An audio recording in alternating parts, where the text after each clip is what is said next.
in the conceptualizing, designing, and executing a wide range of academic and training programs such as refresher courses, teaching learning evaluation technology programs, Swayam Arpit courses, and various faculty development programs.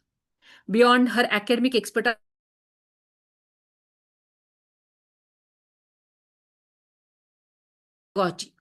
she has successfully organized around 100 online training programs for higher education faculty members, making a significant contribution to capacity building in the academic fraternity.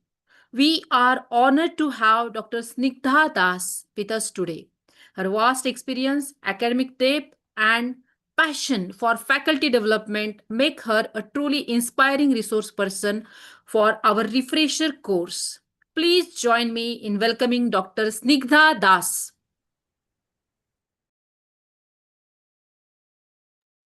Thank you very much, Dr. Seema. At the outset, I thank the organizers for giving me a chance to interact with my colleagues in that part of the country. So, as I understand, today is the sixth day, madam. Third, you started, right? So, third to eighth is today is the sixth day. So, 5 days are always over. And I think No, yesterday ma'am. you did We not have. started on first. Good morning, ma'am. This is Good Beena Singh. morning. Thank you, Namaskar. ma'am. Namaskar, Very madam. well. Welcome you, ma'am. Ma'am, today is 8th day. We started on 1st of December. Okay. Yeah. So, considering that yesterday was a must have been a non-working day, so 7 days of e-content development and LMS has already been over, and you might have heard around if around 28, maybe 25, 20 to 25 classes on e-content development. So this session, as I was talking to Beena madam, that this session is going to be different. Since it's a 3 hour long session, you all have to guide me through the session because that we will be doing in a workshop mode. Now, what is workshop mode? Anybody, any participant would volunteer to say what are the different modes of teaching or different modes of interaction online, let us say, because we know we are compromising at some point when we interact online. The teaching learning process needs attention, 100% attention, I would suggest. If at all some teaching learning is to happen, 100% learning of both the parties, that is resource person as well as the participants. So please let me know if I when I say that we are next 3 hours we will be having a workshop on this, what do you understand? Of course there will be some lecture, there will be some um, uh, many things I will say from my perspective. Okay, but what else? It's a lecture mode, right? When I say a lecture mode, I just go on speaking. You listen to me, and at the end, if you have some doubt, you will ask me, and then I will clarify. Right? So, from the very beginning, I'm saying that it's not going to be lecture for 3 hours, and it will be in workshop mode. Means what I at least if I see how many, around 70, so let us say 60 participants must have been there because organizers, resource person, coordinator, if you leave apart 10 or 60 participants are there. So at least one or two response I would expect. Madam, they are allowed to unmute themselves, na? Yes, ma'am. Yes, They are. ma'am. Okay. One or two of you can unmute yourself and tell me what what does it comes to your mind first when you hear that we are going to have a workshop for 3 hours. What is it? Ma'am, that everyone will participate and there'll be some activities perhaps. Yes, thank you very much, madam. Your name, just I if am Dr. Romani since Sen. Romani. So for the next 3 hours, we will be interacting. Some things I know and many things I do not know. And just because you are attending this course, many things you know also about e-content, LMS, and e-governance. I also look forward at the end of the session to carry something home from you. My perspective might change when I interact with you. Okay, so with that, let us begin the session. I look forward to active interaction from you. In fact, we will have some activities in between. But my session is a little bit different from the last week's session because I won't be directly telling you how exactly you will develop e-content. I will discuss rather in a workshop mode, why should teachers in higher education develop e-content? Leaving apart the fact that it has some marks in career advancement scheme, right? In latest UGC guideline, the e-content development has some API score. But just throw that out of your mind because everything we do not do for API score. Apart from API score also, as a teacher, as a person, we have some responsibility as well as we have some satisfaction at the end of the year. Or since this is a refresher course, I assume that many of you might be having more than 5 years, 5, 10 years of experience. So you see, when you come across, suppose in a public place, let us say some other city you go to visit, and you come across somebody who will come to you and tell that, madam, I was your student. So it happens with especially with teachers, nobody else. They will come to you and tell you that we were such and such batch because I am working in a teacher training organization since last 20 years. More than 21 years ago, I joined this organization. So it happens, it's very difficult to remember faces which I come across, especially before 2020. We have extensive offline programs. People were coming and they were staying with us for nearly 3 weeks. But still then many times I do not remember. But they very often come to us and tell us that we were we had attended such and such course with you. So it happens with teachers as well. But many times we will see that many students, they come to us and tell us that, madam, we are your student for such and such batch. Many times we remember them, many times we do not remember them.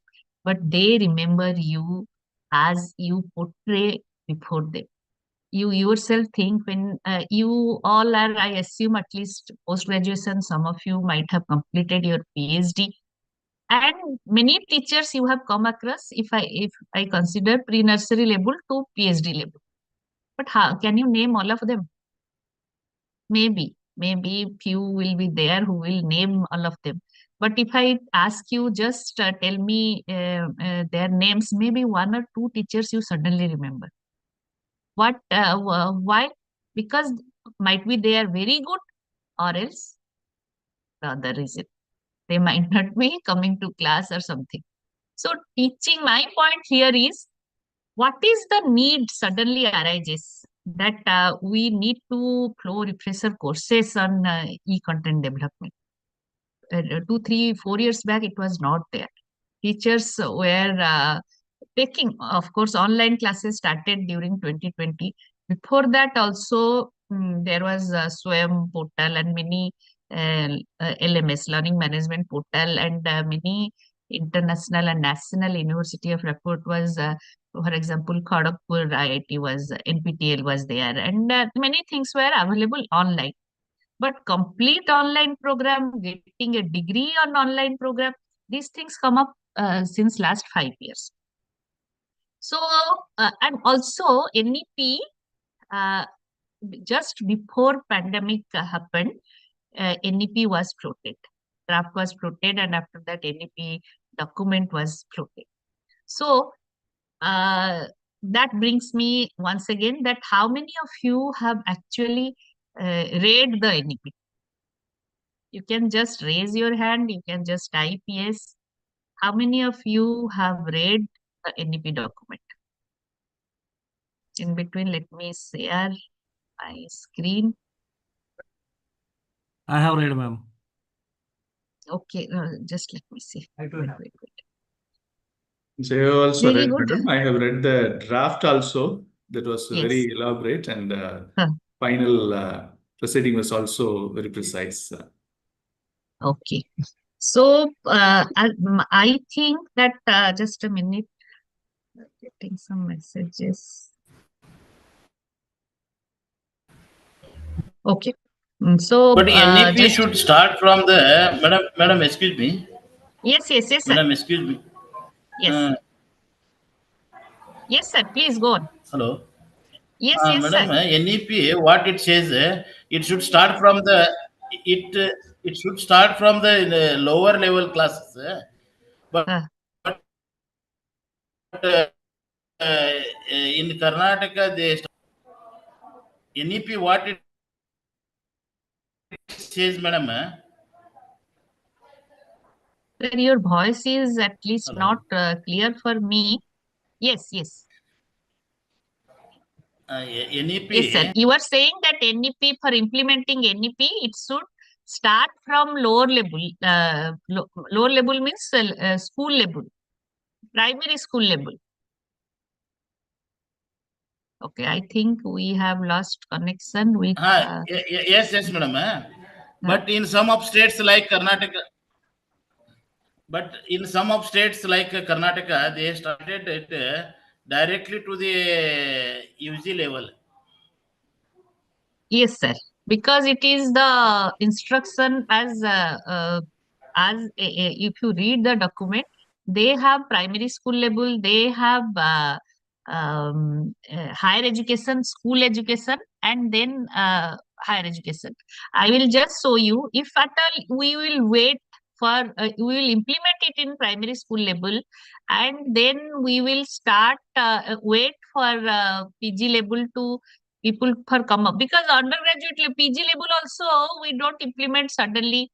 Then undergraduate we first implement 3 years, 4 years undergraduation. Then those undergraduate students, when they come to PG, then they will say that uh, we are being educated under new education policy. But you have to start from somewhere. We are in a transition phase. That is why all throughout there are some guidelines. Suppose eighth you have to appear, standard 8th you have to appear for a board exam, right? Right now those who are in 10th, they will be those who are in 8th, they will appear for board exam.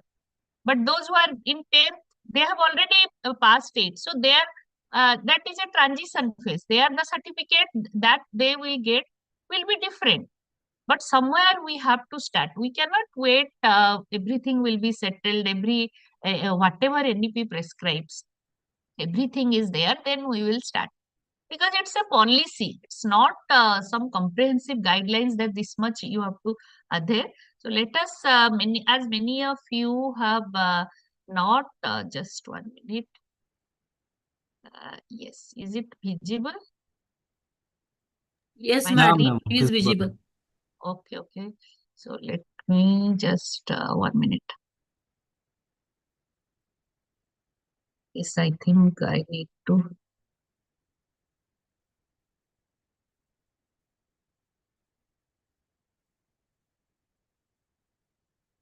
Okay. So I think a blank screen is there.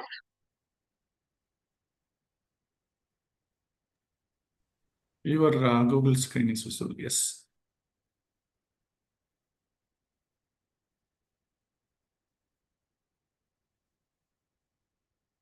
Okay. Visible? This is the policy document. If you see, it is 66 pages of document, and it starts with school education. And just a minute.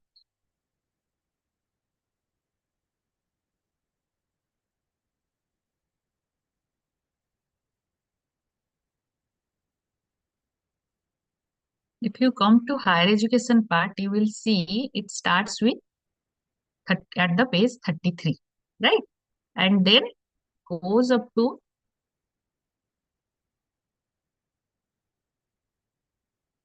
59. So around 17 pages of document. When I say that,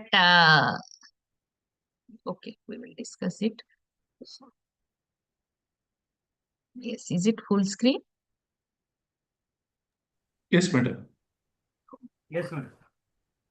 Since I need to switch and tab.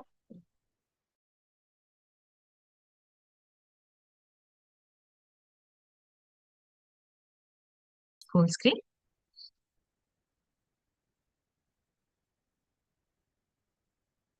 Okay, so just a minute.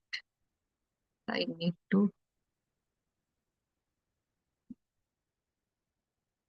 1 minute. Just allow me a minute.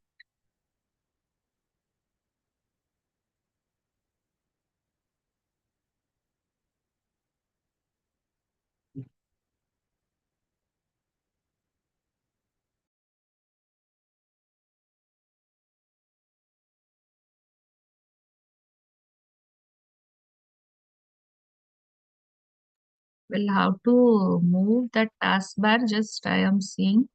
Just a minute. Just a minute. I will just otherwise log in from the mobile and.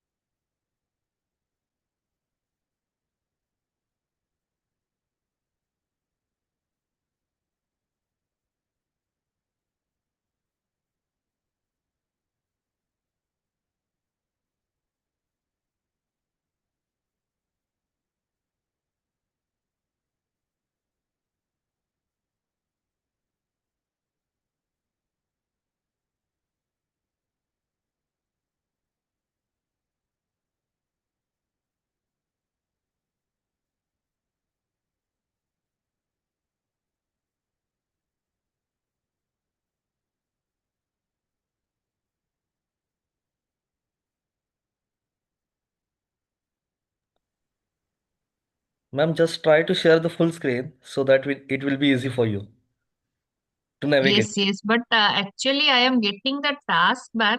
I am doing it. Just allow me 1 minute, please. Yeah, ma'am. Because the task. Wait, I am unable.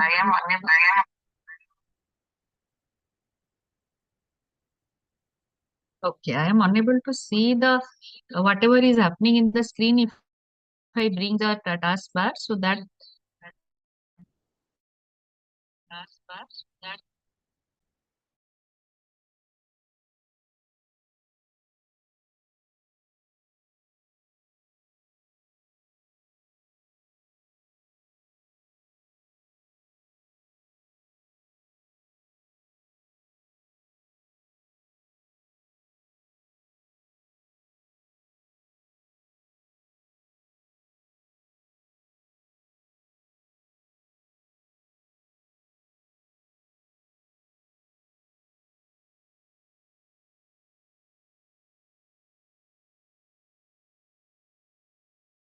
Ma'am, your mic is mute.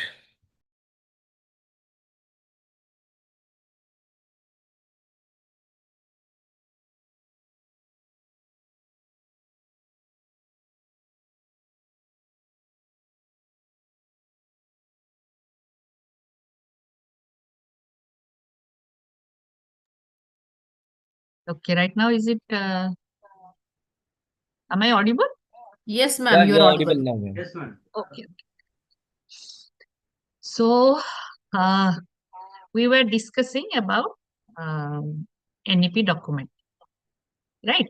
NEP document, if you see, it says 66 pages of document. And when I tell you that we must read that document, I also understand it's very tedious to read any policy document. But see, the education system is going to witness a change in the coming few years.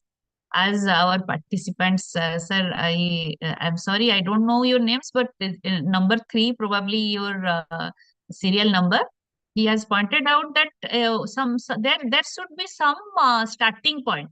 So if we wait that we will implement that in primary level and then they will come to PG level, then we will have a batch under NEP. That is not the ideal case, because it's a policy. It's not a comprehensive guidelines or SOP for higher education. So for coming few years, we will witness the change as NEP being implemented. What exactly NEP is bringing, that we the generation of teacher will see. So it's the duty of higher education faculty members to read that NEP document. Personally, I think that. But I also understand that it's very tedious to read the 66 to be exact pages of document. But my suggestion is you please download it and keep it handy, so that if you do not read it completely, also flip over the pages, especially the higher education part. It is only 17 pages, and whatever words that catch your eyes, just read that much, and as and when required, you can go back to the document and see that. uh, See, there are many words like multiple entry, multiple exit, then academic bank of credit, then credit transformation, and many things, holistic and multidisciplinary education. All those things, there are NEP sensitization programs of Ministry of Education's flagship programs, MMTTC, are doing. So many of you might have undergone that. One of the major component of NEP is Indian knowledge system. So that many things we know, but formally in a documented form, many things we do not know. So that is why it is on my personal behalf, I will request you keep the NEP document handy in your mobile, so that you will not be left out when someone discusses. May not be in your circle. If you are going somewhere, some attending some literature courses or something, somewhere discusses, you will know that what exactly they are saying. And another thing is, if you do not read that document, many things you will not understand, because any policy that will backfire if it is not implemented at the grassroots level properly. And we, the higher education faculty members, are the stakeholders of that thing. We will implement it only. We cannot wish that there is staff shortage, there is infrastructure shortage, there is no dynamic academic leader. We cannot say that. If at all we do our part of duty, then automatically the system will change. So having said this, let us pitch into today's topic, e-content and inclusive education. What is the need of e-content? What is inclusive education? क्या जरूरत पड़ गई? Suddenly e-content development को इतना they are giving so much of stress that each and every teacher should develop some e-content. Because in this scenario, if you see, especially after this pandemic, that students have suddenly after this online teaching learning came into our life, students have certainly become more certainly uh, uh, we see the students know much more. If I only tell about information, they know many whatever information. If at all you are doing a class in lecture mode, you are just passing on some information, then students know much more than us. So in the changing scenario, the competencies and requirements of the system, the competencies of a teacher and the requirement of a teacher is definitely changing. NEP 2020 expects the teachers to be facilitators.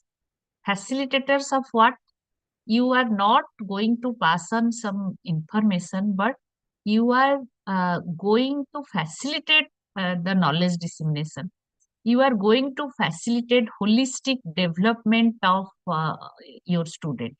Holistic development is again what? Not that you will educate your students just by giving some information, which eventually they will forget at some point of their life. You will educate them, requiring the competencies are now become learner centered. Strong subject and content knowledge is obviously required, but earlier if you know your content, then you are a good teacher. But right now you need to develop your pedagogy learner centric way, and for that you need to integrate technology and implement critical thinking. You evaluation should be such that students will be bound to think critically, and competency based assessment, not that कि आपने कुछ रट्टा लगा लिया लिख लिया, you will pass the exam. And that will again the holistic if you are if your students have completed education means it must include they must possess some communication skill, they must possess uh, how to work in a group, collaborative skill, adaptability of the situation, creativity, their personal creativity, they will that will enhance. And of course with all these things, it's not mere knowledge transformation, it's nurturing skills of students for lifelong learning. They will have the social responsibility, and they will consider themselves as a valuable resource for the society. And for that, teachers, of course, have to manage their roles, and they have to manage their career also. You cannot just think of your students, that students will flourish and you will remain that. You need to have some continuous professional development. Like NEP 2020 emphasizes regular faculty development program, attending regular faculty development program, 50 hours of FTP, and emphasizes regular professional development of teachers and multidisciplinary training. That is again not that your that is again another very important feature of NEP, that it has to be, education has to be multidisciplinary and interdisciplinary collaboration has to be there. And they propose to establish a national technology forum for to provide online training and resources for the teachers. And also they talk about empowering teachers in term of the teachers are free to design their curriculum, pedagogy, and also assessment process as long as his goals are fulfilled. So this is the required competencies, and with this in mind, so let us move ahead and to what exactly holistic education or education means. Who is this?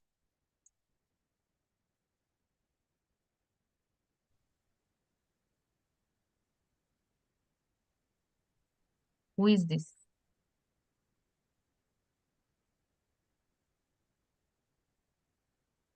You can unmute and tell me. It's very easy. It's not that. I think Albert Einstein in his Yes, younger madam. age. Yes, yes. Thank you very much, madam. So, being a Thank you. student of physics, I admire this great man, and many of you might have known him. I tried to get a younger Einstein. He is always photographed after the discovery of E is equal to mc square, but this is a little bit younger photograph of Einstein, and he had once said that education is what remains after one has forgotten what one has learned in school. Now, the way we are educated, we were never taught about any moral values, ethics, all those things in a very systematic way. But can we say that we, as a teacher, as a responsible citizen, doesn't have any moral value, or doesn't have any physical education, or doesn't have any communication skill, or doesn't have any collaborative effort. We have some, right? Some of them obviously we have picked up from our family, from our neighborhood. But majority of ethics, moral values, and this group activity, whatever you say, is inculcated in school itself. And Albert Einstein, as a child, he was a German scientist, of course, but throughout his education, he was in Switzerland. And primary education, when primary education class, when he was only 8 years old, he was thrown away of school because of his very poor marks. And many of you might be knowing his contribution to physics in particular and science in general. Um, theory of Theory of relativity. relativity. Theory of Sorry? relativity. Theory of relativity is there. Theory of Then relativity, different quantum concept mechanics, mass energy regarding equivalence. gravitational force than a Newton. Y- That, Yes, yes, yes, yeah, yes. yeah. That, and also photoelectric effect, for which he actually awarded Nobel Prize. And many of my non-physics background participants, these are just subject-specific laws taught in physics. But application of these laws have changed the lifestyle of each one present in the session. For example, these LED screens which you are seeing, this is just one basic example of photoelectric effect. I mean, there are other science is there, but still this is basic principle is photoelectric effect. So in school, we learn two types of things, or even in college till undergraduate level, we learn facts that we write in the exam to secure good marks. And in disguise, a set of values concerned with every person, intellectual, spiritual, emotional need that is inculcated in every person's mind. Later in life, when we forget about the factual teachings, what we learned and remembered, the reason why we call ourselves educated is only due to those values, those principles. The punctuality we maintain in all adverse situations, and the personal hygiene, the dress code, how making a program or a drama, or even uh, when we are attending the prayer class, the teamwork that go deep into our mind. So later in life, when we forget about all those the facts which we write in the exam and then pass and call ourselves educated, that we forget. But the reason why we call ourselves educated is not those facts, but those Yeah, value systems. the mere degrees are not defining that you are educated. It's the behavior to others Yes, but saying that but you sir, is it actually happening? at Even if least we people are trying, ma'am. yes. So that is when a role of teacher is there. So I thank you very much, sir. You said that you tried. Try is a very small word, but it impact is those who try, they will know that what is the impact of trying. If you genuinely, honestly try something, you may not get the result the next day. But trying, continuous trying will definitely change something that is palpable. So let us move on. This is again Einstein, and uh, this is at the age of 14. And when he failed in school, he decided to take up the college entrance examination with his mother. He had studied in at home, and college entrance he failed miserably in history and literature, but cleared maths and physics and joined the college. And then he wrote this famous letter to his school principal. And there is a line which in which he writes, the only thing that interferes with my learning is my education. The only thing which interferes with my learning is my education. He had told about two different things, clear cut two different things. One is learning, one is education. Why I am showing you all these things and telling you about Einstein is he was a man. If you study his life all throughout his life, you will know that he is far more way ahead from the era when he was born. His ideas about education was probably not the same at the current time what education meant when he was in college or in school. But his idea about complete education quite resonates with the idea that NEP 2020 floats. Higher education, especially if I talk about that higher education, when we receive our students at the age of let us say 17 to 25, higher education, they interact directly with the teachers. At that time we never focus anything to change their moral values or ethics. As Dr. Kundan has said that trying you cannot change a perspective of a 17 20-year old boy or a girl because it's already formed. But if you keep on trying means what? If you keep on practicing certain things, because teaching is to touch life forever, and teaching is a way of life. It's not a profession. It cannot be a profession. So if you just see that you will try, definitely certain things will change. That is what our education system is lacking, and that is what NEP ask us to do. So just to give you, I will just little bit touch what NEP tells that ancient India, it was all Gurukul system if you come towards Indian scenario from Einstein. But in Sishyas were living with gurus, but then slowly British came and India was under British rule. Slowly this unseen Gurukul system, it died its own natural death. And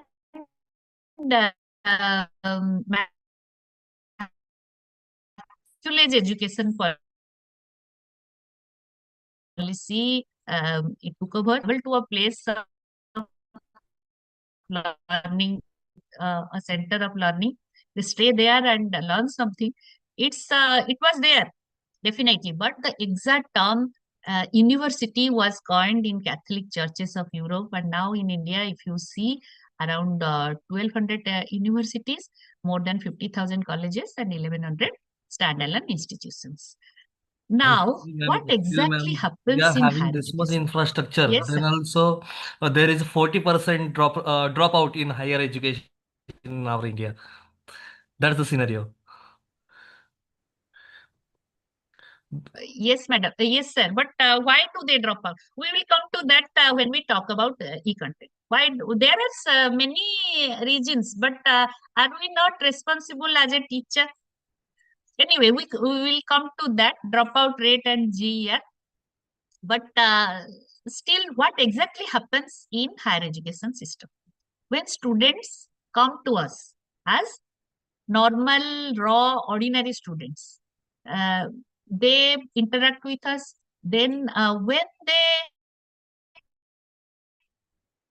they leave the system, they turn. Students have old ideas that are challenged in colleges and universities. New ideas are born. Uh, lives are transformed. Knowledge is expanded. Behavior is refined. Skills are acquired. And all these happen with the help of a teacher and society of to mature into responsible citizens. This is what happened in any college or university or not. They come with raw ideas, they learn new things, unlearn old things, then relearn new things. That is what exactly happened. Learn, unlearn, relearn. These are words from NEP. If you go through the document, you will connect. Now, Alvin Toffler, he is a businessman. He is regarded as world's outstanding futurist. He has cautioned all of us in this regard that the 21st century will not, the illiterate of 21st century will not be those who cannot read and write, but those who cannot learn, unlearn, and relearn. That who will know better than we, the generation of teachers, because we have seen the transformation from face-to-face learning to this online teaching learning. I remember in 2015 there was a workshop in Nipa that I think 16 swam was floated. Workshop in Nipa for HRDC faculty members to organize a refresher course or a orientation program completely online. We were thinking that it cannot, it is just impossible, because there were YouTube videos at that time. They were saying that you can do like this, and there are what LMS and all. We were thinking teachers training cannot happen online, because you need to have human touch to train or motivate faculty members. But still we were doing it last 5 years. I think in the beginning, Sima Madam had said more than 100 programs we have organized. We are doing it, right? Now we don't say just like my judge. Now we don't say that it is impossible, because we are already in the middle of those things and have completed successfully. And many participants, they say that they learn so many things from these online programs. Anyway, so that is what the main mantra of higher education: learn, unlearn, and relearn. And this is the motto of NEP, and these are 5 pillars of NEP. Motto is equitable and inclusive education for all, and 5 pillars is what? 1 minute. Access, equity, quality, affordability, and accountability. These are 5 pillars of NEP, based on which NEP is based on these 5 pillars. Access means education should be accessible to everyone, no disparity, equity and quality, affordability, accountability. These things must, you as a faculty member, we must ensure. Then the policy also talk about lifelong learning, then holistic development of students, addressing their holistic development means whatever that comes to your mind apart from this apart from academics. Their cognitive growth, social, emotional, quotient growth, then physically they must be fit. And NEP promotes critical thinking. It fosters creativity and enhances problem solving skill. There are points which teachers can adhere to, and these things also they can promote. And if you see the 86 policy, the previous policy, it has this educate and these two. Just a minute. If you just see these 86 policy, if you see, these things were there. This access, equity, and affordability. Access, quality, and affordability, equity. But accountability, it was not there. If you just in case you find out read the document, you will see that it never talks about teachers are not accountable to which like 10 years back, teachers are not accountable to if a student doesn't do well. But right now there are in NAC, if you any of you is involved in filling up the SSR, it has outcome PO and PSO, specific outcome. What exactly outcome do you expect from your students? Okay, so this again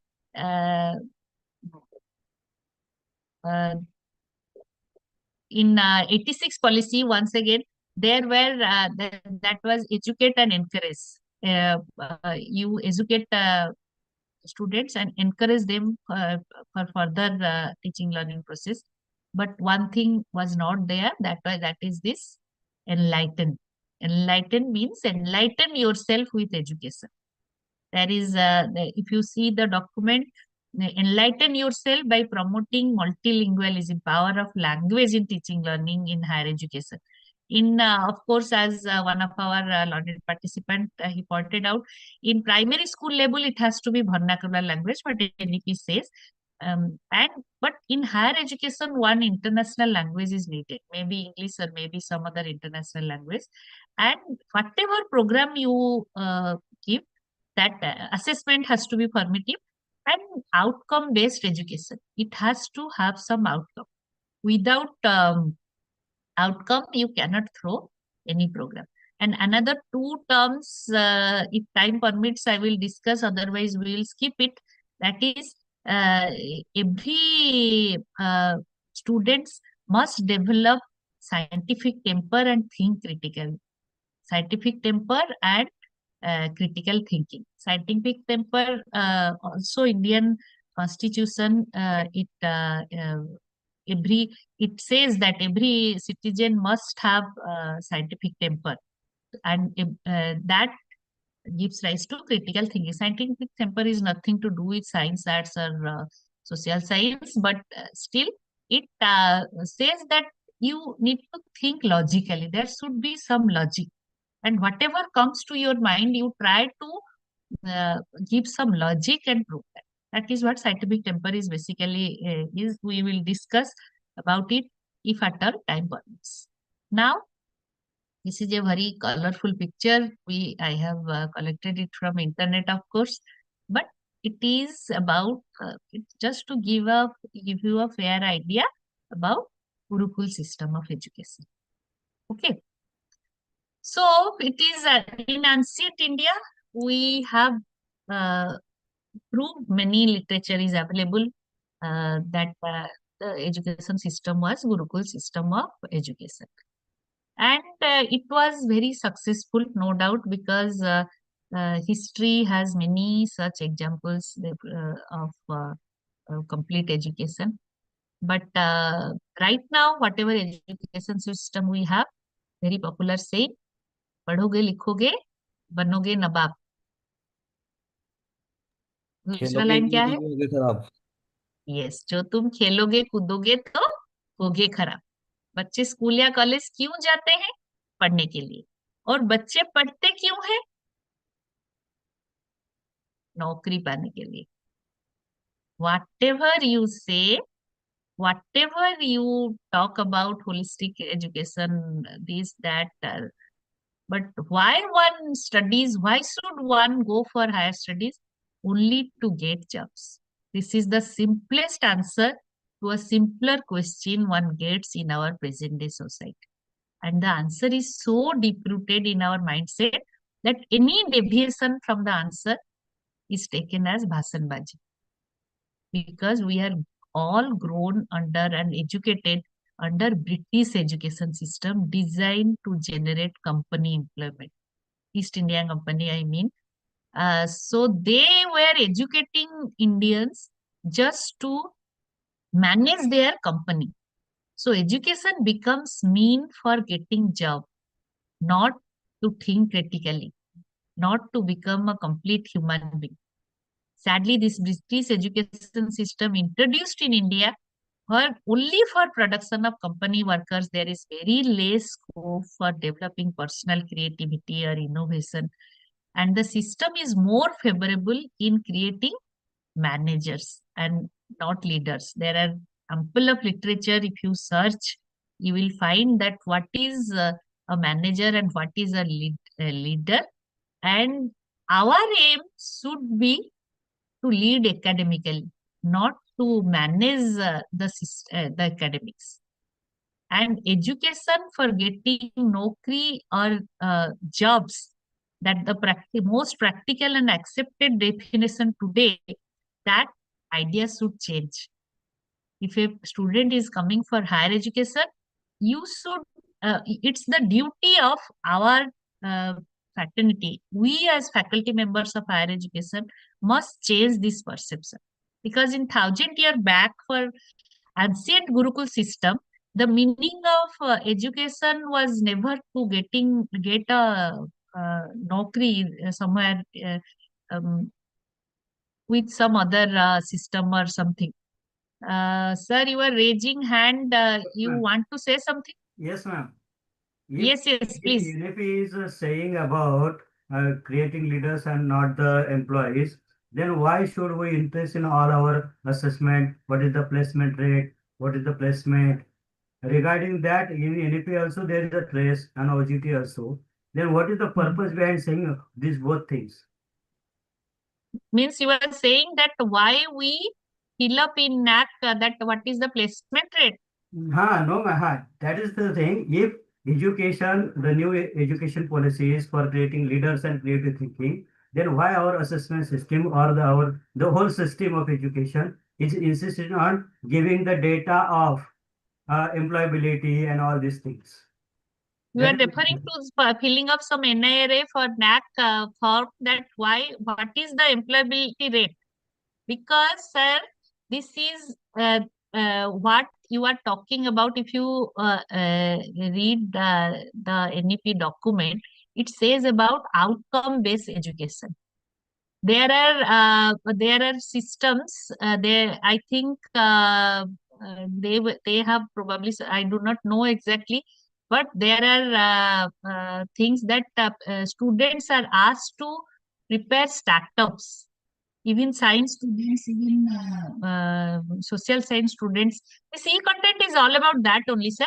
That you prepare startup and how you sustain without any funding, and that uh, higher education institution. There are you see UGC's guideline. UGC will give you API score if you adopt a village, and you will that is never in curriculum and it's not mandatory, but you take your students to the nearby village and adopt that village and educate them about whatever aware, make them aware in the society.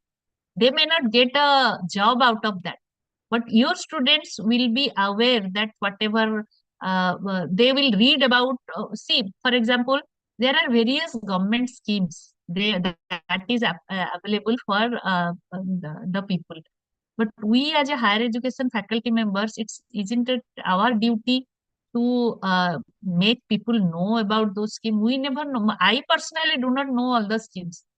Sometimes if I hear something and they see that, suppose post office has many such, Indian Post have many such schemes of deposit for single ladies, for single girl child. But if you interact with your students or interact with the nearby neighborhood village or something, they never know about that. Is it only the duty of a student? He will be employed in some organization, then do these things. That way they will generate employment. Is it not the duty of higher education faculty members to empower students so that they won't be, I will come to your point, sir. They won't be looking forward to sit in for a company interview. They will lead themselves and generate employment. But how will they do? They need to have some training. They need to have some, suppose we are all in a way employed in some organization, right? But can we say that we do not have to think critically? Can we say that we are just working as managers? But there are systems, they are working as managers. That is what that Make in India campaign is all about. That is, there are many, like, I am forgetting that small industries, government is giving a loan without any deposit or anything. There are many these self-empowerment groups, government schemes are floating, that you get some seed money and try to generate that is what local art and craft, that skill development is integrated in higher education. and skill education is given to students, at the end they are asked to have some skills so that they will generate employment.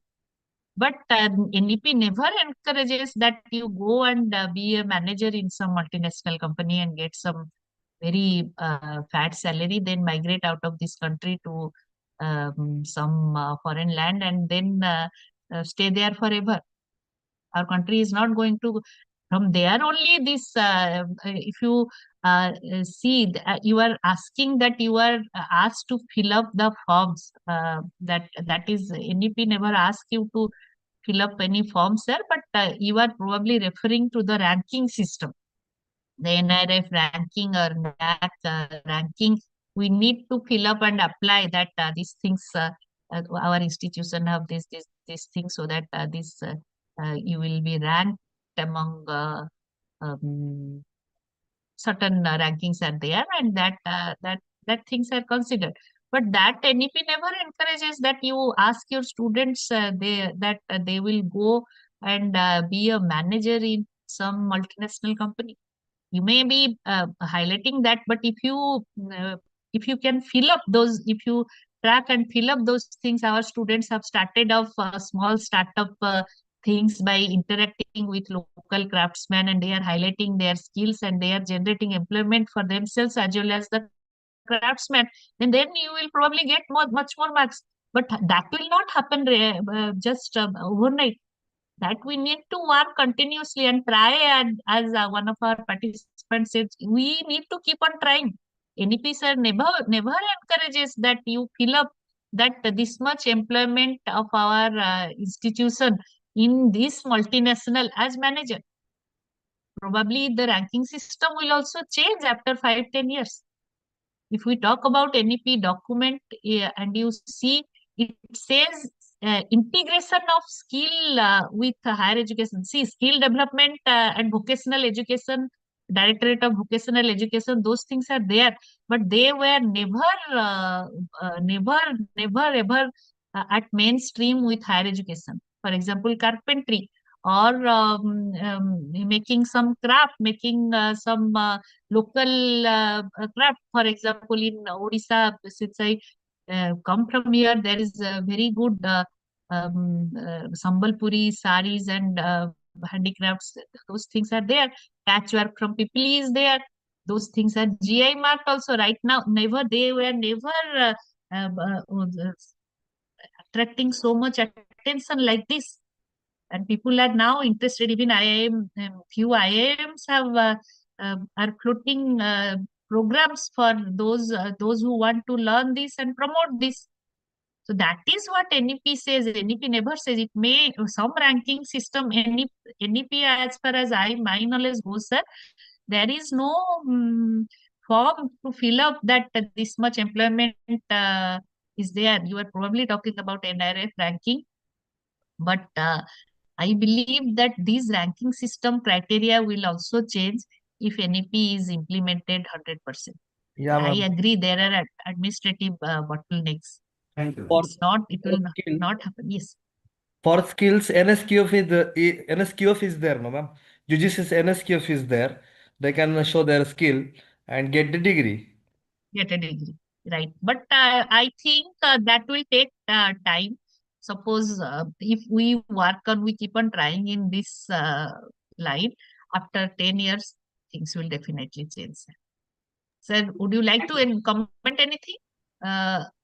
It displays only your numbers, My concern not your was name. just that we are giving good policies, but we are not creating that atmosphere and not making people aware about what should be the intention of NAP. That is my concern. Who are we? Because Sir? we as academician, I am telling, and when I am saying concern, we are having concern about the education ministry. As the policy has been created by them, then they should provide such atmosphere and give liberty. As you have given the example, good example of Gurukul system.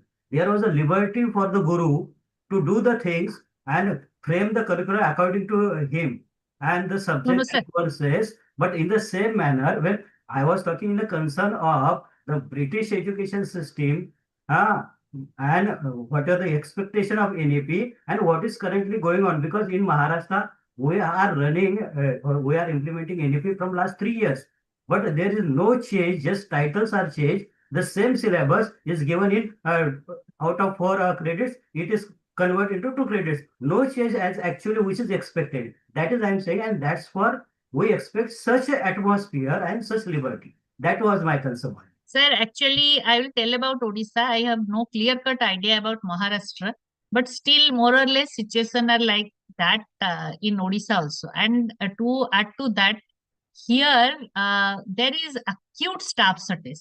Means there are colleges in interior rural area. They are government colleges. They are called model degree colleges. Many parts of country also has that. And there is only the principal is the only staff, and they manage with guest faculty. But still, if we don't do anything and we will expect government, things are difficult. I understand. But you are saying that curriculum is not changing. So isn't it the duty of the teachers of your university or your college to change the curriculum as per NEP prescription? Government will only prescribe, sir. We know. But still, can you say that whatever the outcome was 10 years back, let us say in 2019, right now students and the outcome also changed drastically, because this online, we are concentrating here on e-content development. That is why I am saying more and more about this online or blended learning or whatever you say, LMS and all. So that if at all thousands years back you are saying Gurukul system, they were giving they had the flexibility to change the curriculum. I think NEP doesn't to change your curriculum and implement things. That is what e-content is all about. You need not, if you want your students to know something which they may not write in the exam, that you can give them, that you can make them learn. That is what e-content is, right? E-content has no curriculum. You need not stick to those. If at all you need to develop something, start your own YouTube channel, or your students have to know something. Because Gurukul system, as you rightly pointed out, it was a value-based education and it was a need-based education. For example, if we say from mythology, Krishna and Sudama, they went to the same Ma'am, guru, right? ma'am, Sandipan. Yes, yes.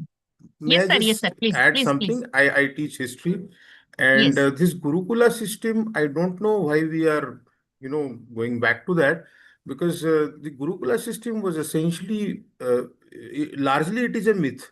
There were no Gurukulas. If people ask someone to name a Gurukula, they won't be able to name.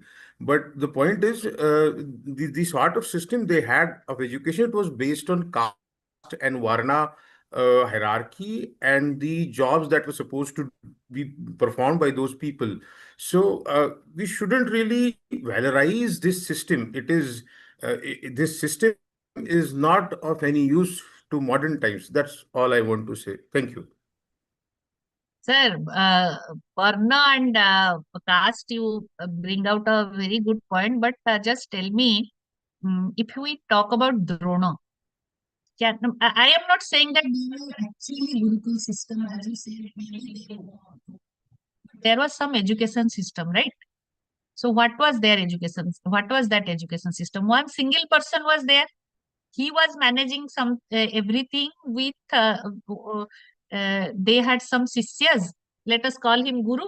They have some sishyas, like suppose he is the vice chancellor or the dean, PG council.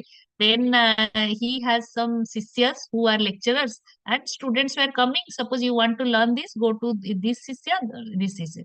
And if you talk about Drona and that his son Aswathama was studying with them, but still Ekalavya was not allowed to study because of the caste system. I will personally, if I correlate, if you read the NEP document and then correlate, I will personally correlate Drona with a private coaching system. He was getting salary from a king, to teach. आप एक private coaching system आपको किसी ने रखा है? हमारे यहाँ our family has 100 children. You teach them. Up without any permission, can we allow any other? Suppose 10 student, 10 children are there in a family. They appoint a private tutor, and the private tutor says, "My son is also here, and he will study along with you." And you will ask suddenly when somebody comes, and then he says that I will also uh, like to study here. Will you allow? That they suppress probably. Absolutely, ma'am. It He was was a private essentially teacher. it, No, yes, it there was are still home tuitions. All of these home tuition. gurukulas were Yes, home yes. tuitions.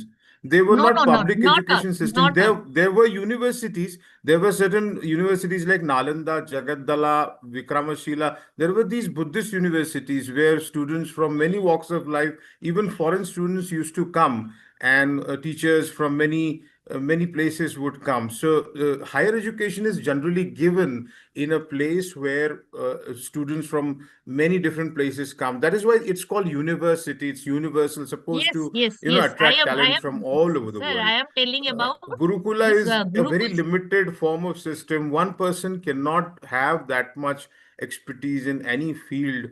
I mean, it's home tuitions. It's elementary education, very simple education. We are not talking about Drono as a Gurukul.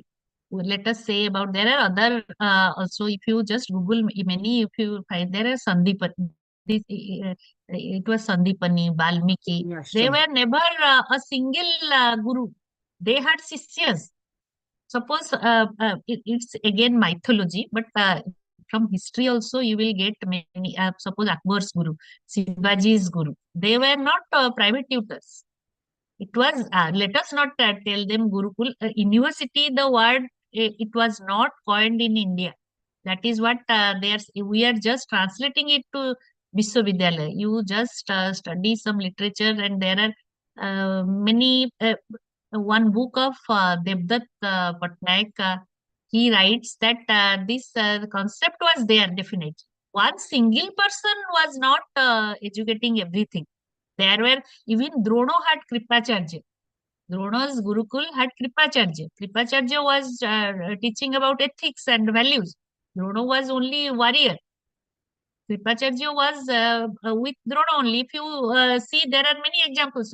Like, I am not going deep into that, but Gurukul is a myth. Maybe the name, nobody can. If you in history, if you just see Shivaji, if you see Akbar, many kings were there. They had gurus, and similarly, these gurus have had Shivaji along with many other students. But that was need-based education. That was never whatever Krishna was learning. Sudama was also learning the same thing. Krishna was not a Brahmin. Sudama was a Brahmin. But even there are instances. If you see king's son, they will not train him to be a king because he was not possessing the similar qualities. Those who possesses that quality, they will also, they will only have a value system: dharma, artha, kama, moksha. If you are educated, means you uh, your goal is to personify yourself with these value systems. Dharma means moral value, economic values of wealth is artha, and values of psychological pleasure, and ultimately the liberation. Because the idea of education and the ultimate goal was to get moksha. The value education doesn't mean it leads to life in a poverty. It aims to at overall development of human life. You have enough money, enough pleasure, which can be acquired by sticking to your moral values, by sticking to dharma, ethical code of conduct. Many things Definition can of be learned dharma with may that change from, Gurukul, ma'am. There were like music, mathematics, and the care for nature. yes, After that, yes, skills. actually, yes. Even the Panchang is the Actually, example if of you that mathematics. yes, yes, madam. If you just see in NEP document itself, they say that you need to acquire 64 kalas. 64 skill. Kala is not arts. It's 64 skills. As Dr. Sima said, that Indian astronomical system, little bit everybody has to know. Then those who actually has interest, they can study extensively. Music, dance, because you need to, sometimes it's not about only study. Sometimes you need to relax. Yoga, then Panchang, as you said, the calendar system, then Indian architecture. You need to have a little bit knowledge about everything, how to actually have some spiritual meditation and yoga, have to have some spiritually connect with your inner self. These are the NEP talks about this 64 kalas. And I actually did not know, to be very honest, I had no idea about these 64 kalas. ಏನೋ 128 college ಯಾಕಂತ Yes, yes, please mute him. So 64 kalas are It there. was that time need-based, ma'am. It was the Yes, need of that era that they were learning the archeries and all these things. It yes. was the Let us not start. If you do not want, do not name it as Gurukul system. University was never coined in India. It was a Catholic church of Europe. When people were coming to confess and learn new things, there only the term university coined. But it slowly migrated to India by British education system. Gurukul system was definitely there. Maybe the nomenclature was different, but it was definite. Whatever, there was education system. We all agreed with that point or not? Sir, you have very rightly pointed out that it was caste based. Why it was caste based? There also has some logic, that they were not that GER is all about that thing. No? We will discuss, we will go to caste based and GER. But let us now, from this slide, what we take home is Gurukul system of education was value based education, definitely, and it is not life with poverty. It gives more value on personality development, encouragement of uniqueness. Whatever uniqueness you have, that they will enhance. Then it will give you spiritual education. Then NEP says about learning by doing, LBD, LED, learning by doing, experiential learning, and ability, your ability to apply knowledge is much more important than the knowledge itself, because for them education was never meant for getting a job. Rather, if you have come from a Gurukul, means you are skilled, you will generate employment and be if you do farming also, that will be with skills. You will have knowledges of environment and then other things, and you will enhance the skill of farming. And that purpose of education were dependent on the needs of society. Whatever society needed, objective of education was that only. So that way, students or the sisters, they were considering themselves a valuable asset for the society. And if you consider yourself, you are for the society and society is for you, and you both are mutually beneficial for each other, where from the idea of depression, suicide, this thing will come? Only the IITs, and with very high expectation, you are only have expected to study and do nothing, and at the end do a very fat managerial job with a very fat salary. That expectation, if you do not meet, even if you acquire some skill, you that depression will definitely come. And Gurukul system of education was on such strong foundation. It was based. It imparted definitely. Let us, if you do not agree, serial number 66. It only displays, sir. Let us not call it Gurukul system. But there was some education system which imparted holistic, multidisciplinary, vocational, skill-based education. And you said you are a faculty of history. It has enough proof of. Let us not concentrate on Drona. Let us. There are many gurus, and history has enough proof of this flourishing organized education system which enrich the global knowledge system, which many modern scientific theory they owe their origin. Ma'am, Okay. I personally believe history does not have any evidence of that. Uh, Basically, these are stories. There is no evidence of Drona and all of that. But that is a different thing altogether. What I'm saying is, I think modern education should concentrate on cutting edge knowledge, the latest, rather than looking back. And we should concentrate on getting the knowledge to maximum number of people. Public education system, 1 it minute. should be Sir, ମୁଁ universal. ଗୋଟେ It should be, class it should session include ମଝିରେ ଅଛି, everyone. ମୁଁ କଥା ହେବି। Thank you. That's it. That's all I want to say. Okay, sir, thank you. But let us forget Drona. Let's forget all mythological gurus. Shivaji is a historical character, and he had one guru. There are many rajas, maharajas of history. Ashoka, for example, in Odisha, Mukunda. There are many rajas who were very successful, but they had gurus, and they also went to Gurukul. If you study individually, so definitely let us not. If you do not agree, let us not call it a Gurukul system, but some system of education was there which is more successful than present day education system, because it was educating society in a true sense. Okay. Excuse me, madam. Now, yes. Madam, I just, as you said, I just want just to share something which came to my mind, because when we speak about the system, earlier we had a kind of holistic education system, whereas now we get into that kind of specialization-based education, where I cut ties with the other branches of knowledge. Probably that is what is meant in Indian or the knowledge system. That's what I felt when I went through those documents and when I attended the programs on Indian knowledge system.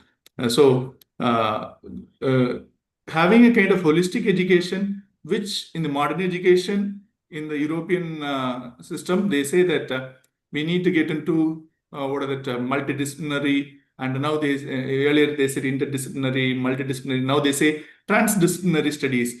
So what is transdisciplinary studies? It is nothing but holistic education. So having knowledge in all what are the domains of knowledge. They expect that there are, if you are educated in true sense, you must be first of all a healthy human being in your body as well as in your mind itself. Healthy mind is much more important. Then also you need to get aware. Indian knowledge system, you said, that is why I am saying, sir, you get to aware about your environment and what affects you. If you, whatever you do for your living, for your day-to-day earning, you need to aware what factors affect that, and how specifically if you are in India, what impact it has in society, because it's a diverse society, right? Diverse society, and you need to, as you are talking about interdisciplinary and transdisciplinary and multidisciplinary studies, you cannot say that I will only study history and I will not concentrate on any, I am not expected to know about environment, because if you history is not about history of the society, history of environment also has is considered as history. If you history of science and technology, There is environmental history, ma'am. There is environmental history. Yes, right. There is ecological history. Right now, We are having new after branches that is worldwide. and also It's not just an Indian yes, phenomenon, yes, that globally. is what I have. But it was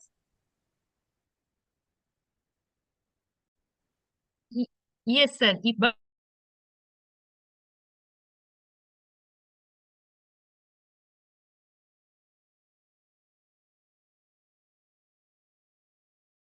how science evolved through history. That is what Indian knowledge system is.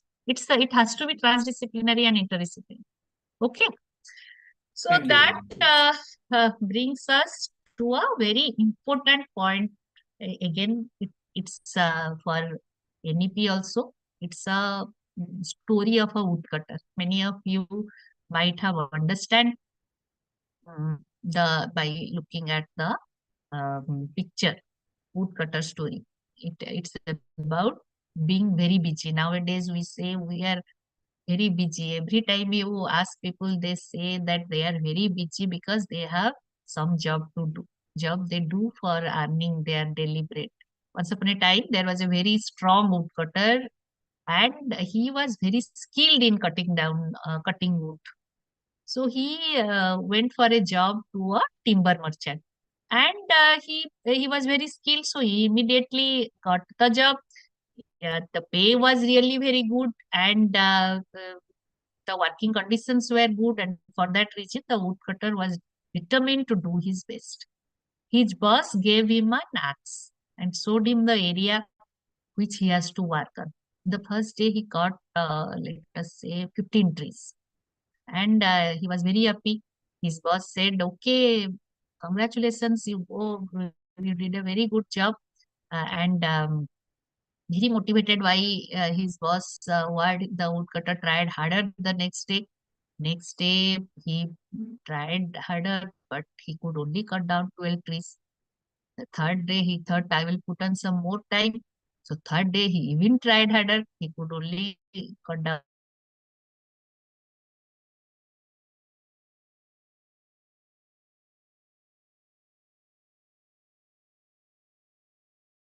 down 10 trees.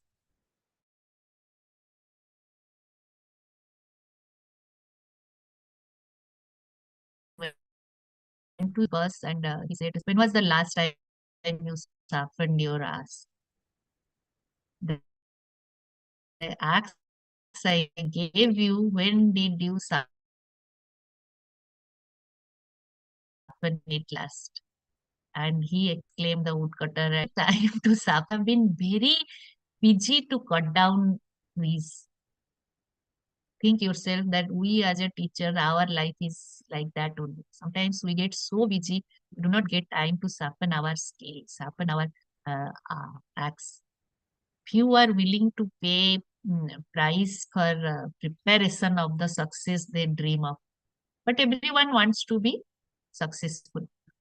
And these are the words by a very famous person, Abraham Lincoln. He said, if I had 6 hours to chop down a tree, the first 4 hours I will sharpen my axe. And as Steve Jobs recently he said, your work is definitely going to fill a large part of your life. Because let us say from the age of 25 till 65, 45 years of our life, we work for our living.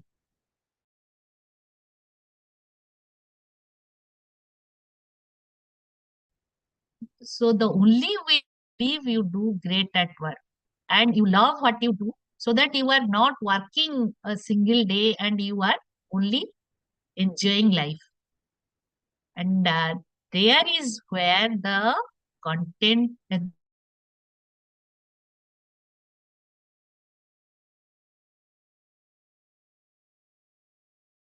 need for e-content development. We very often say that we are going to teach our student. However, we are very busy because we have to take a class, we have to check uh,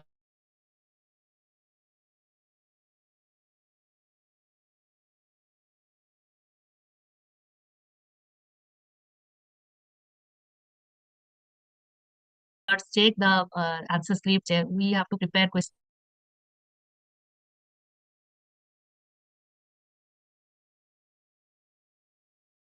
Now, if you want, we can take a break and then continue with the discussion. And if at all somebody has to say something, let us discuss. Although I think whatever you have in your mind, you have already, many of you have shared. Thankfully, I'm very much thankful to you, sir. But anything else you need to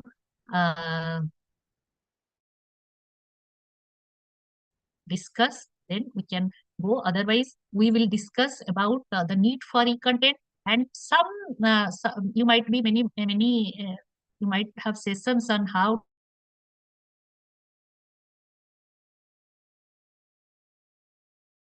to develop e-content, but we will dance, and then what touch you can give to your e-content in the second half, and how ethically, how effectively you will give AI touch to your e-content. That is what we will discuss in the second half. So anything anybody want to share, you can tell me.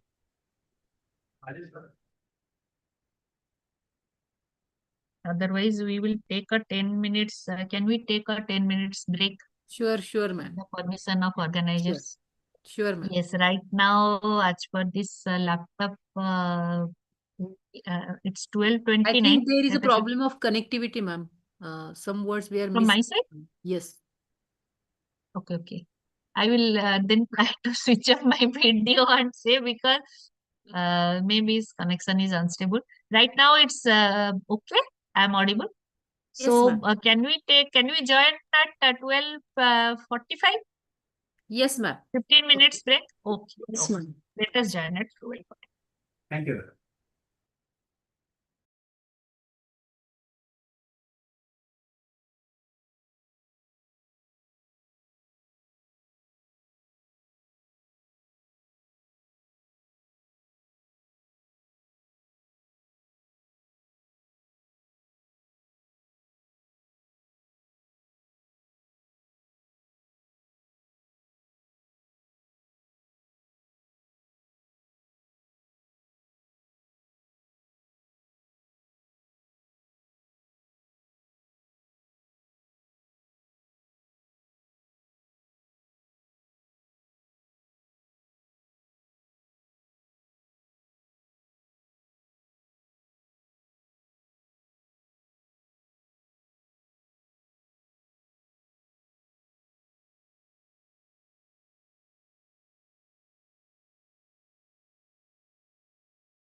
ได้เลยมันใกล้เชื่อจะเลย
Satu रे वो दोन वाजता किती नको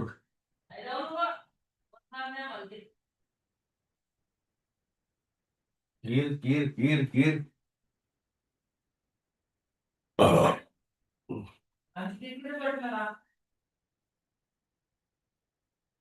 किती रे तू ते भी छोटी मोठी नाही मोठी तेच करू शकत नाही ना आता म्हणून नसते एवढी इतर आली तेच करू शकत नाही म्हणून नसते एवढी इतर आली तू तुला तुला माहिती घ्यायची आपल्या शिवायचं पान हलत नाही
Hello there.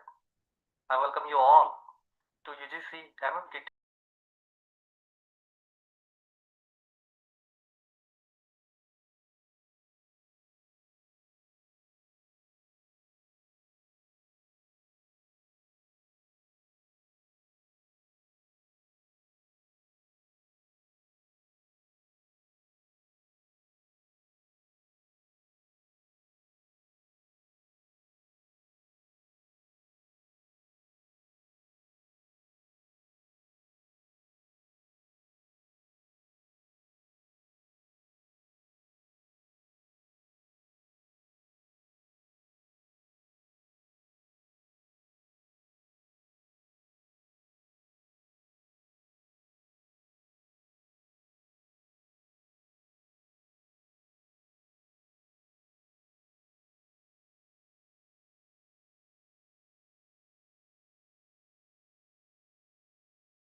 Okay. Can we start? Yes, ma'am. Yes, ma'am. Okay, okay. Yes, madam. Yes, madam. Yes, ma'am. Okay, okay, okay. Thank you. So the first session, we basically discussed about what NEP exactly talks about our required competency of teacher after NEP being implemented. Now let us forget about NEP. So enough about NEP, what NEP says, why it says. We discussed a lot what exactly just a moment. Let me share my screen and go back to. Sorry. Okay. So we needed to. Yes, my voice is clear. Yes, Because ma'am. there is Yes, I yes. understand. Yes, yes. I also understand that there is no internet is little bit unstable and just a moment.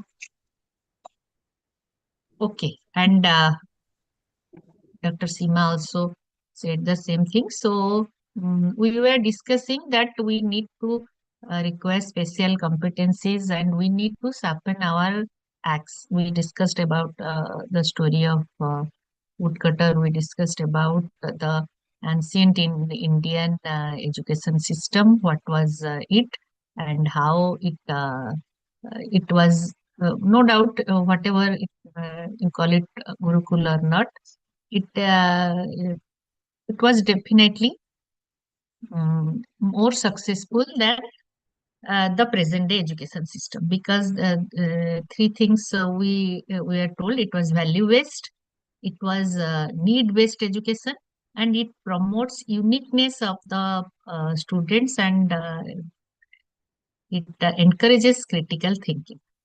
Okay, so now let us move forward. That we will uh, discuss more about our ultimate stakeholders of higher education, that is our students. There comes based on the um, first session, we need our teachers, changing role of teachers. They need to be a lifelong learner and unlearn, relearn, then again learn, unlearn, relearn. They need to have possess scientific temper and think critically. Okay. So now in the society, if you see, these are two, just a minute. Huh? Huh?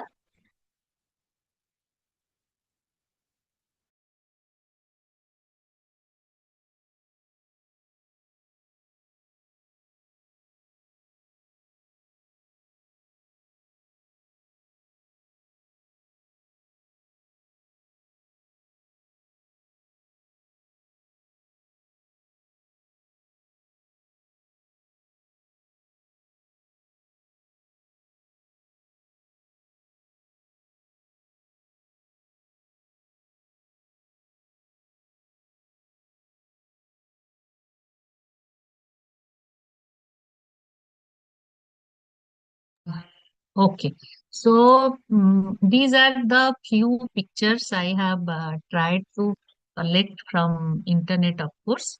That this is Stephen Hawking. He had a cerebral palsy and um, he had multiple health issues, but he is a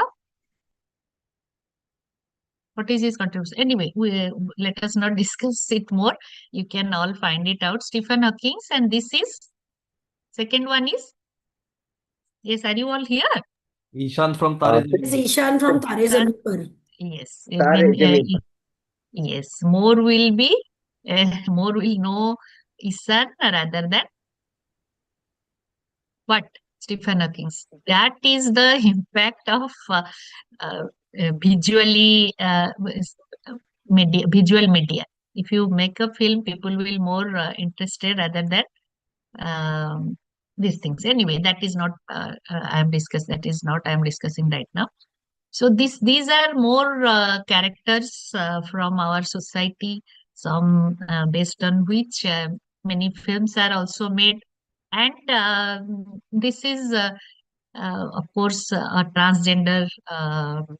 First is Sadasiv Amrapurkar playing a transgender. Second is not able to talk with, but he was mentally, if you consider Burfi, he was mentally very alert, but he was not very talking properly, or he was very intelligent, like that. And next, Srikant is visually challenged, and this is again a transgender based on Tali.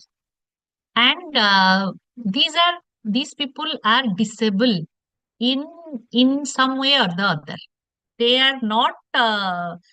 We cannot say that they are something less or something more, but they are not definitely mainstream. जिसे हम कहते हैं, those who are in mainstream, they are definitely not like that. Okay, so when we talk ourselves as a teacher, we as a teacher, okay, just a minute. Yes, as a teacher, when we talk about these students, we talk about diverse students, and this is what student diversity is. What NEP talks about.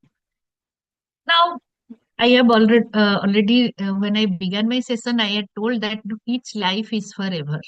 To teach is to touch life forever. Teaching is a way of life. You cannot say that I am by profession, I am a teacher.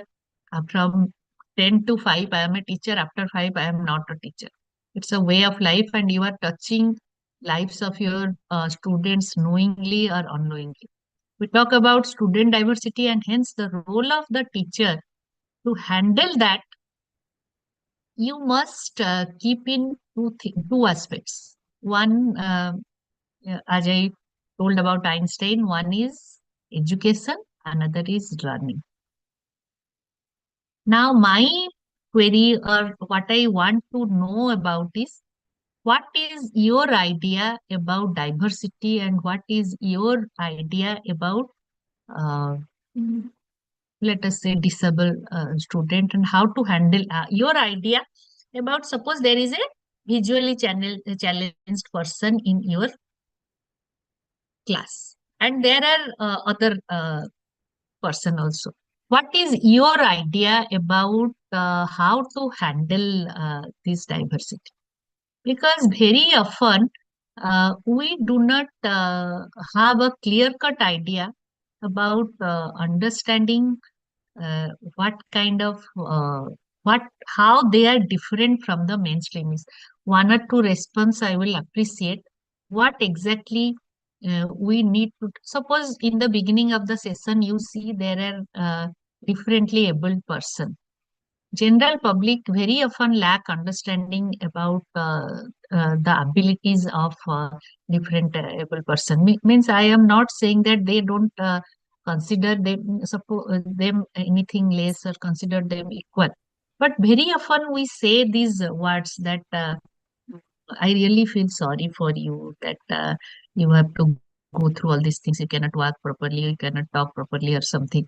And you are so brave. You have come across such a, even if you are physically challenged, you don't do that. Life has really been tough for you. You need to work on that. These are few things when we knowingly or unknowingly, as a teacher, we very often face specially abled students, and statements like these only they uh, they they, that is widely held that if you are a differently able person, you must need someone's help or someone's assistance to perform your academic activity or daily needs.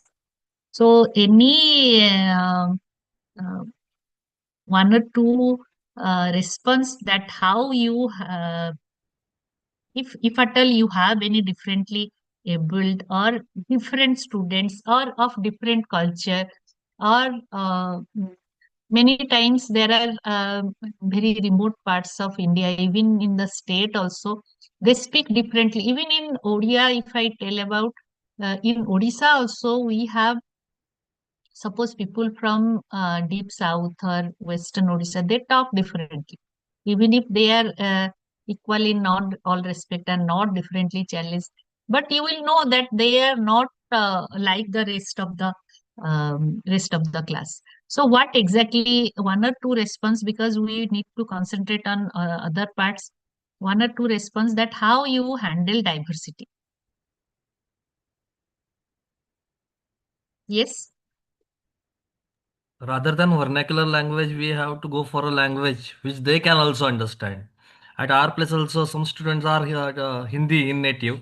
If we are going for Marathi, they are feeling embarrassing. They are not understanding anything. So we have to go for a proper language. Bilingual Mhm. mode, at least I have to go for.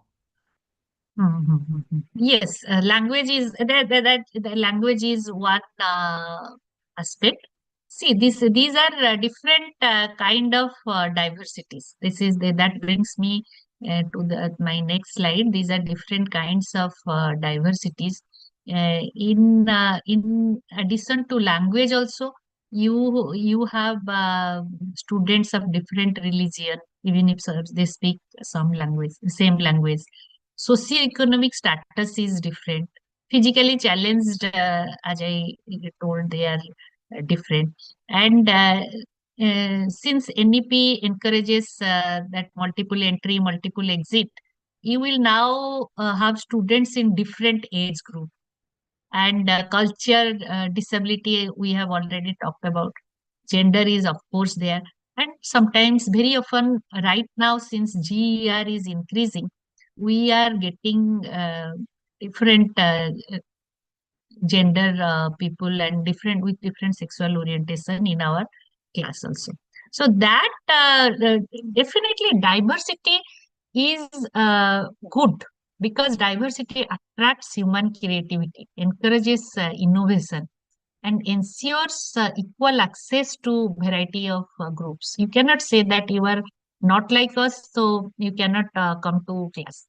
Diversity is becoming an advantage, because uh, very often we use this term diversity under the umbrella of concept that in teaching for diversity refers to analyzing the range of difference in our classroom. We understand that student diversity refers to variety of differences among students in a learning environment. These differences can include, as the diagram displays, different ethnicity, race, gender, socioeconomic status. And understanding this diversity is crucial for creating inclusive education settings, where each and every students feel valued and supported. And one of the diversity as linguistic diversity, Dr. Kundan, he talked about. There is also, sir, many in Maharashtra, probably you are getting in Odisha. We also get of different race and ethnicity, and also students from South India and Northeast.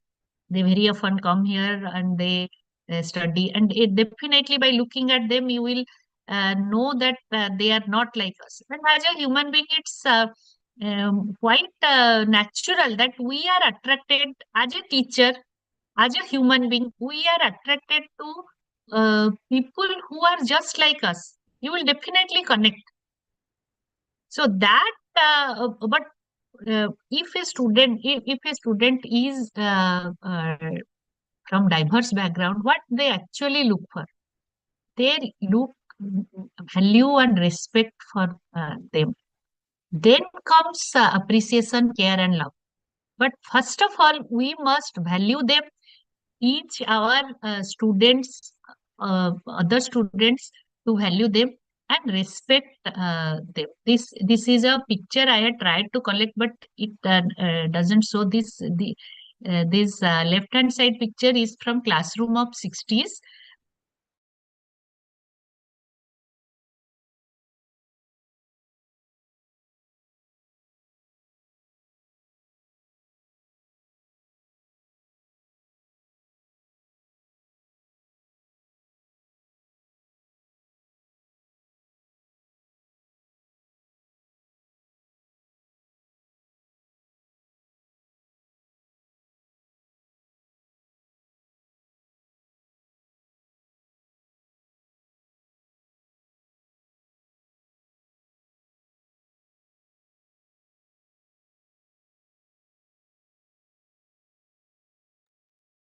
Madam, you are not audible.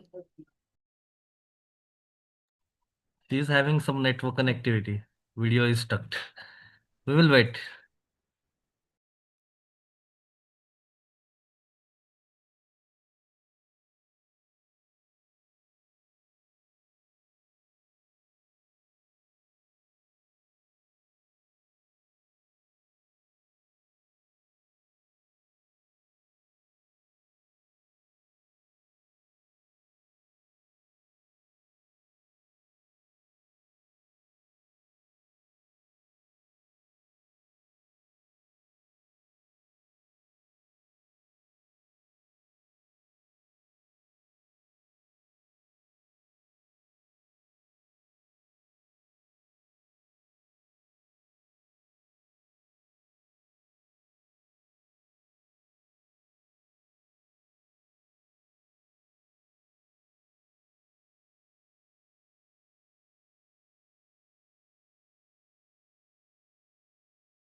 Okay, right now visible and audible.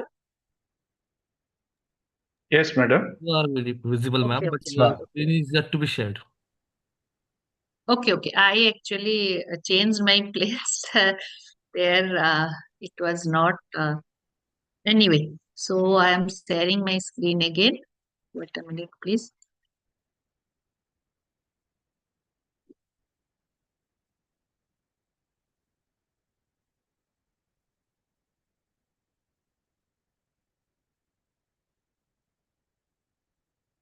চা করছো?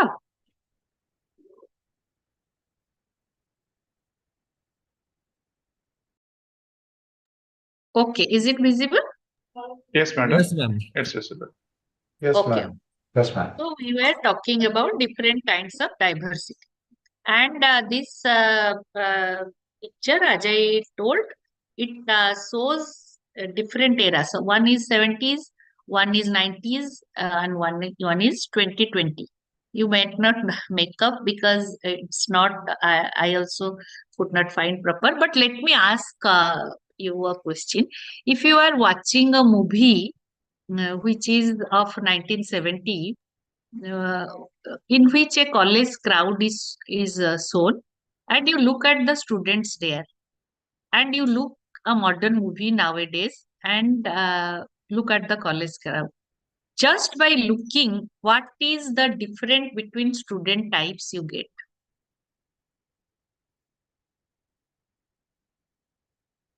I mean, maybe I am asking what are the types of diversity, but do you see many women in college crowd?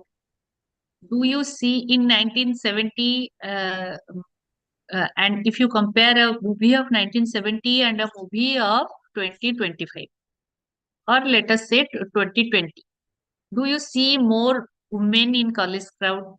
Do you see a person with disability? Do you see people from lower socioeconomic classes, minorities, or different religions? Do you see transgender people? Am I clear? I hope I am communicating and connecting to you what I want to. Yes, ma'am. What is the difference between a 1970 movie and 2020 movie? What do you see? In those tenure, the film, the very traditional and giving some good messages, madam. No, sir, that is okay. But I am asking you, what if you see a college crowd? What is the difference? The students, the group of students, they saw in 70s also. There were movies they were showing college students, and 2020 also they saw college students. What is the difference? Suppose you look at a group photograph of college students of your father's group photograph, and the college students of your may not be you have a college going children, but if you just group photograph of a college of your class 2020, what is the difference? The number of female students is Very good, very good. The number of women students is augmented. less. Hardly you will see any transgender student in the group. And also, there were no very less disabled students were there in 70s crowd. And also, local, only they will show some local students. People were not traveling to just for the sake of education. Okay, so this is what I am trying to say, that the diversity is increasing day by day, at least in higher education. And that is because if I throw a term, that is GER, gross enrollment ratio in higher education is increasing. What is this GER now? Any idea?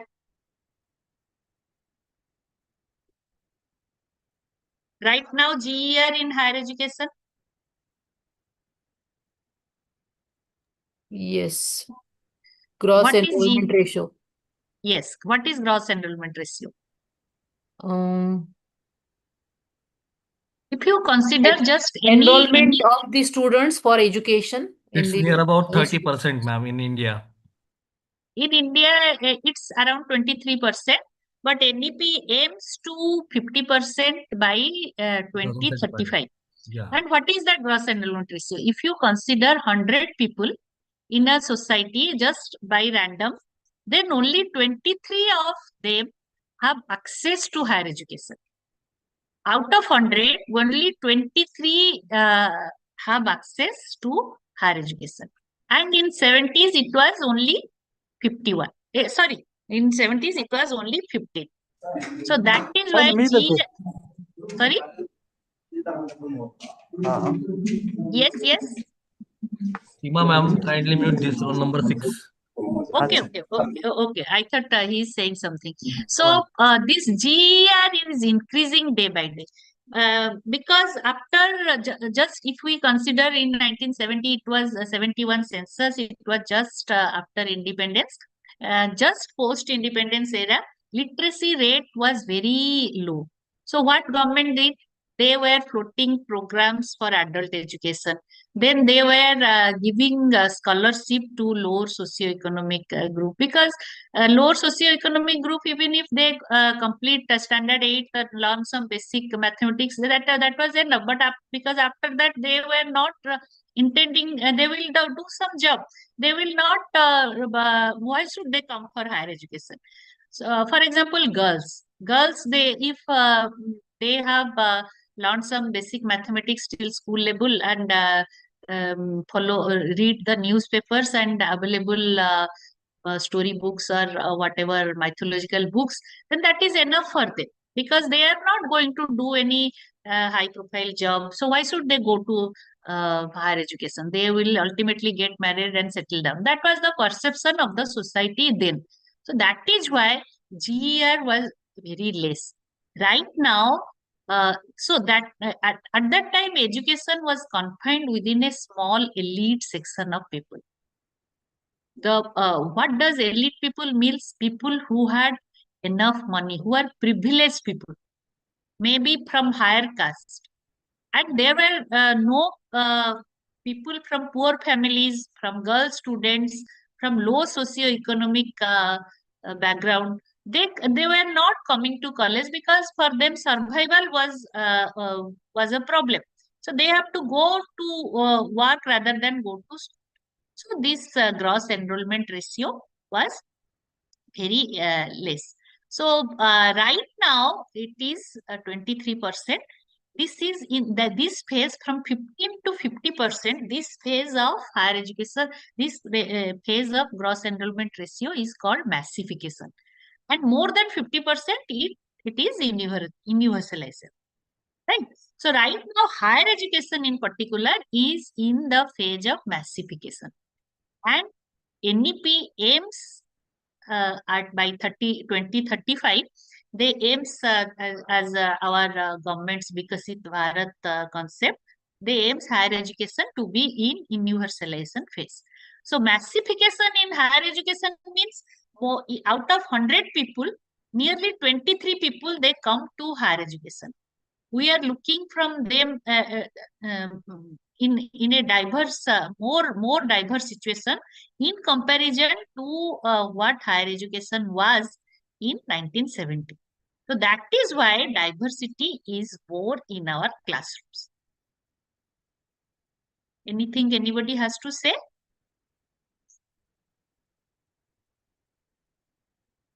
Massification and universalization concept is more or less clear, because it's very easy. It's nothing because only big names.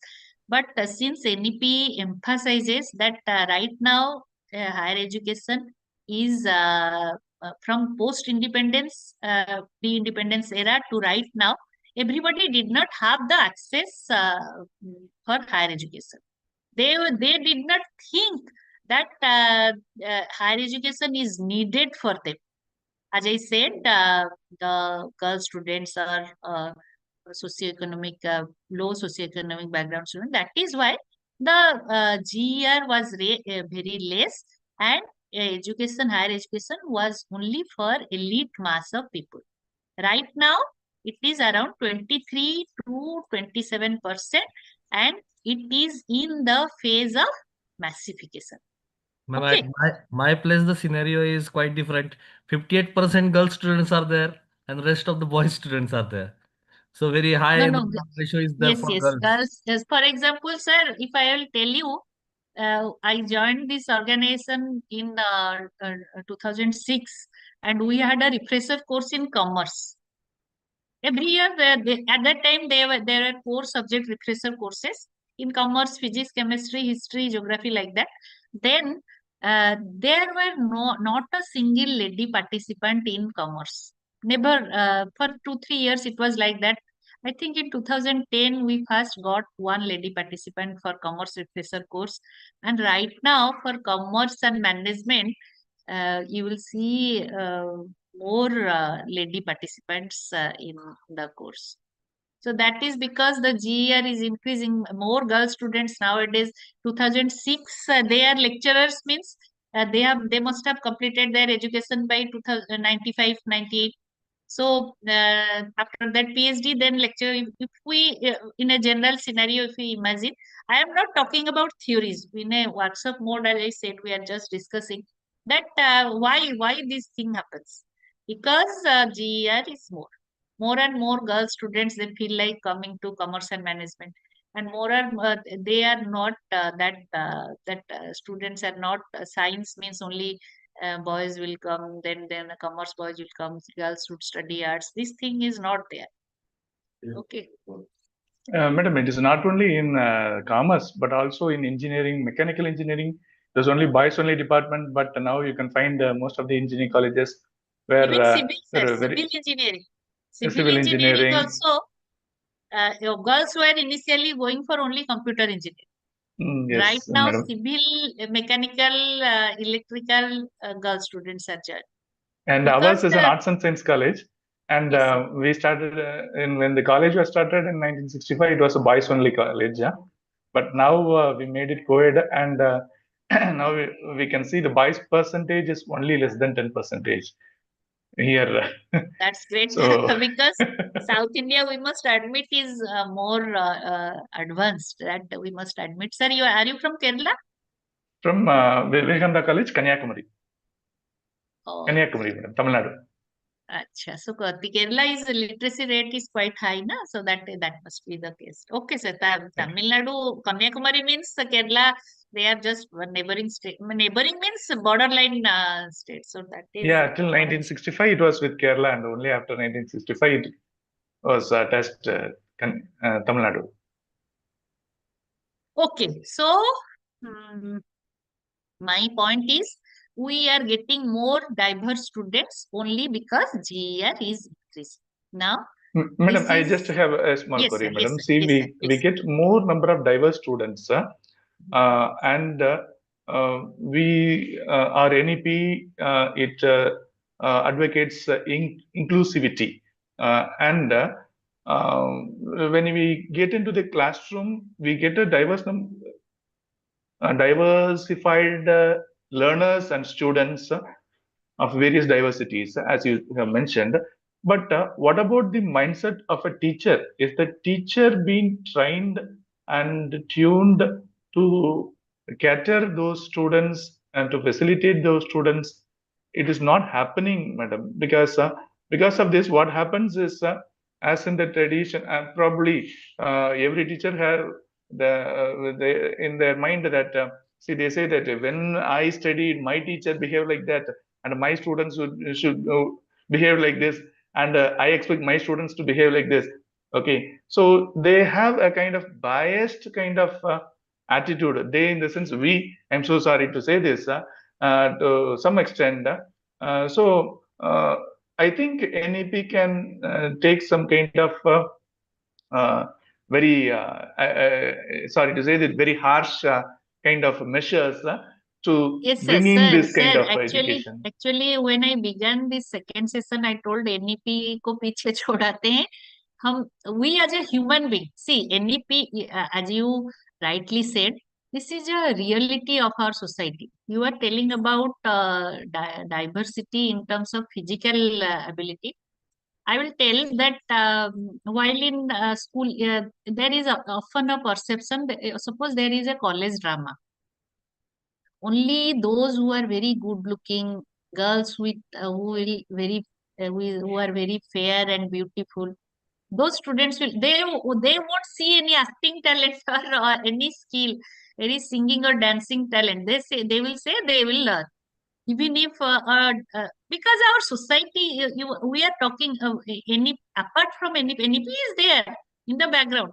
We are here talking as colleagues that what is the society and how as a teacher we can change.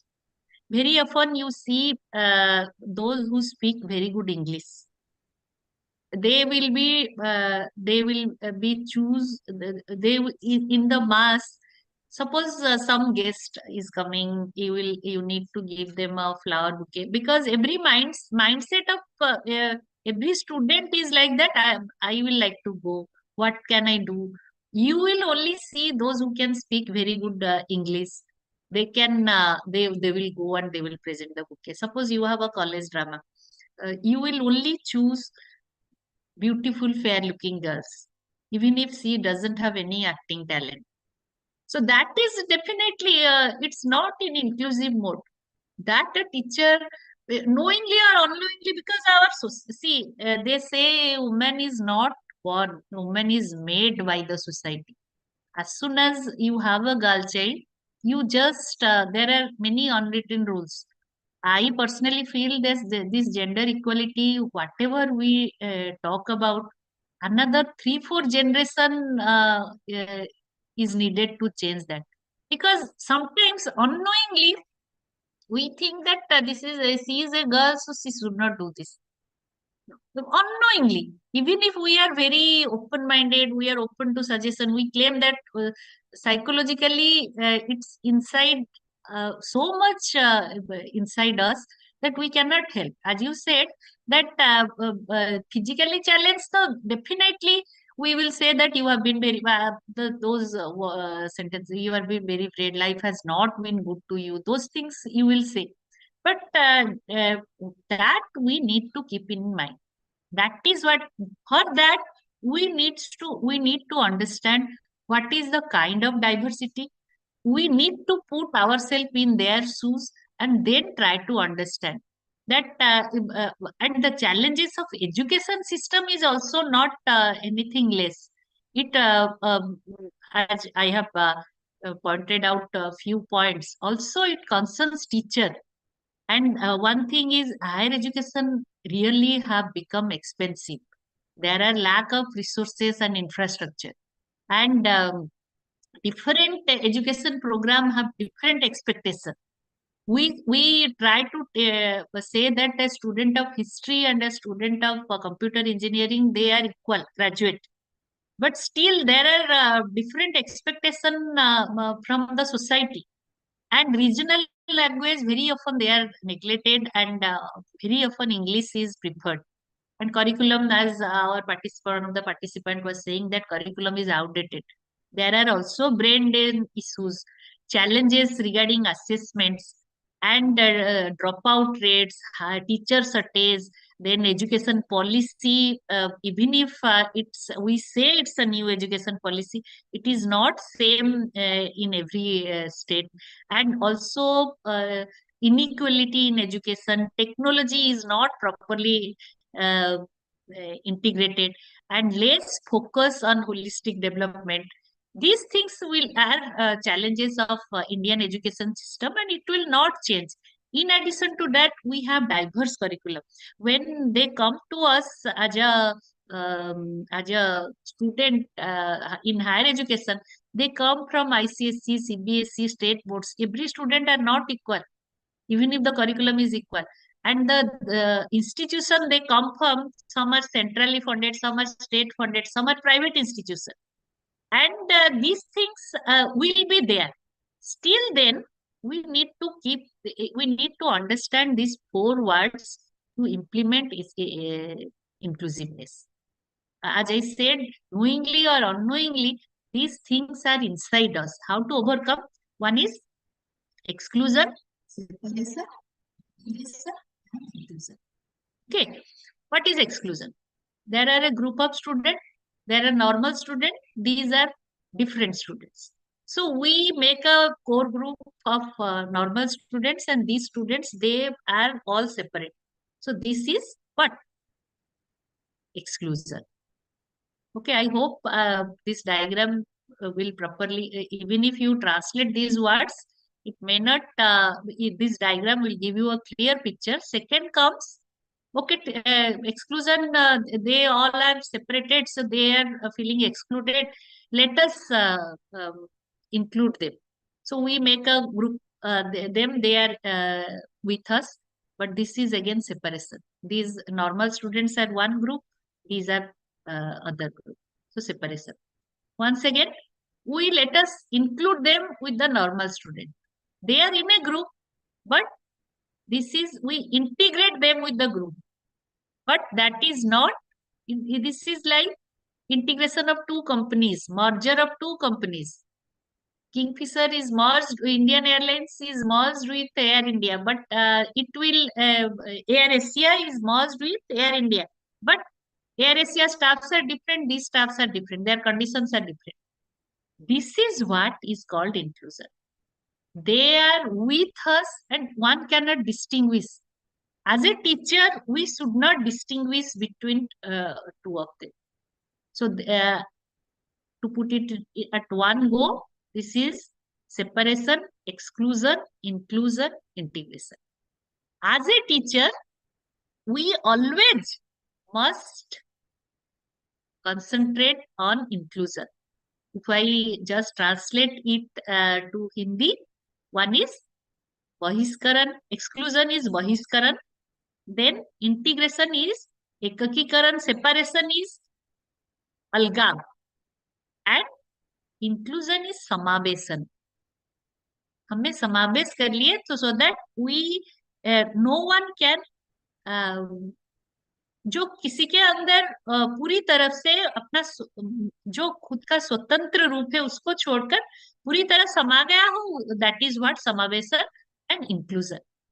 So sir, whatever we are saying, as if NEP has some harsh SOPs also, as a teacher, our psychology we need to change and practice that and try, as we are trying. One of the honorable participant told in the beginning, that is a very small word, but you keep on trying that. Overnight it will not come. Inclusive mode, because we as a teacher, as a part of society, and it is deep rooted in our mind, in our psychology. Even if we do not want to, even if we do not understand, we are sometimes not behave in an inclusive manner. So that we have to try and implement. Again, Sure, madam. this Thank is you. our, okay. So this is our education system. This is again by the great Albert Einstein. We expect a bird, a monkey, a fish, a penguin, elephant. Everybody has to undergo it. It is a fair process. So for a fair selection, everybody has to take the same exam, climb the tree. If you judge a fish by its ability to climb a tree, it will live its whole life believing that he is stupid. So this is our education system. And there the role of teacher comes, and there the role of e-content comes. We, in a classroom, in a class of 45 minutes or 1 hour, you cannot teach a fish how to climb a tree. You need to understand the ability of a fish to swim, and you need to facilitate swimming. That is what a role of a teacher and e-content is. So this is again the future of education relating to our education system. Personalized learning, a tailored educational experience to meet the individual student's need and interest. As I said, a fish can swim, can never climb a tree, but a monkey can climb a tree, can never swim. We as a teacher need to understand who can climb a tree and who can swim. So that we need to give a tailor-made e-content. Lifelong learning is the future of education. It's not that you complete your post-graduation and things are over. And of course, interdisciplinary approach, global collaboration. And last point is very important, rampant use of ICT at all levels, starting from primary level till PhD and all. Integrating technology to have global collaboration and interdisciplinary approach, international partnership in education, then understanding the creativity of the students with an interdisciplinary approach. That is the future of education, definitely, with the implement of NEP, because the rate at which the world changes and the need of the society changes, you cannot just stick to the age-old education system. Okay, so these are few principles of inclusive education. I need to actually hurry because we need to go to something very important. So these are challenges of inclusive education, and this is I will share those slides. So my only request is, please, please, please practice inclusivity. That way only, if you practice inclusivity, that way only you will be able to give proper justice to your students. Because each and every student, as the diversity increases, and GER will definitely increase. So each and every student, they will be different. So you have to keep that in mind, that this diversity, because you all are young teachers. I maybe we are maybe after 10 15 years we will retire. You have a long career to look forward, so that after 15 years, its government is aiming at 35. So let us say by 40, definitely GER will be 40%. If not, if it is 50%, it's quite good, because many developed countries do not have GER as 50%. But if it is 50%, then even if not 50%, it will at least go up to 40%. But the rate at which diversity is increasing. So please keep it in mind that you will be getting more diverse students. So practice inclusivity with whatever measure you can, so that no students will feel that they are not valued, they are not respected. That is my only humble submission. So the one of the special requirement to practice inclusivity, to let every students know that my teacher cares for me and I am valuable for my teacher, is e-content development. Tell me, I forget.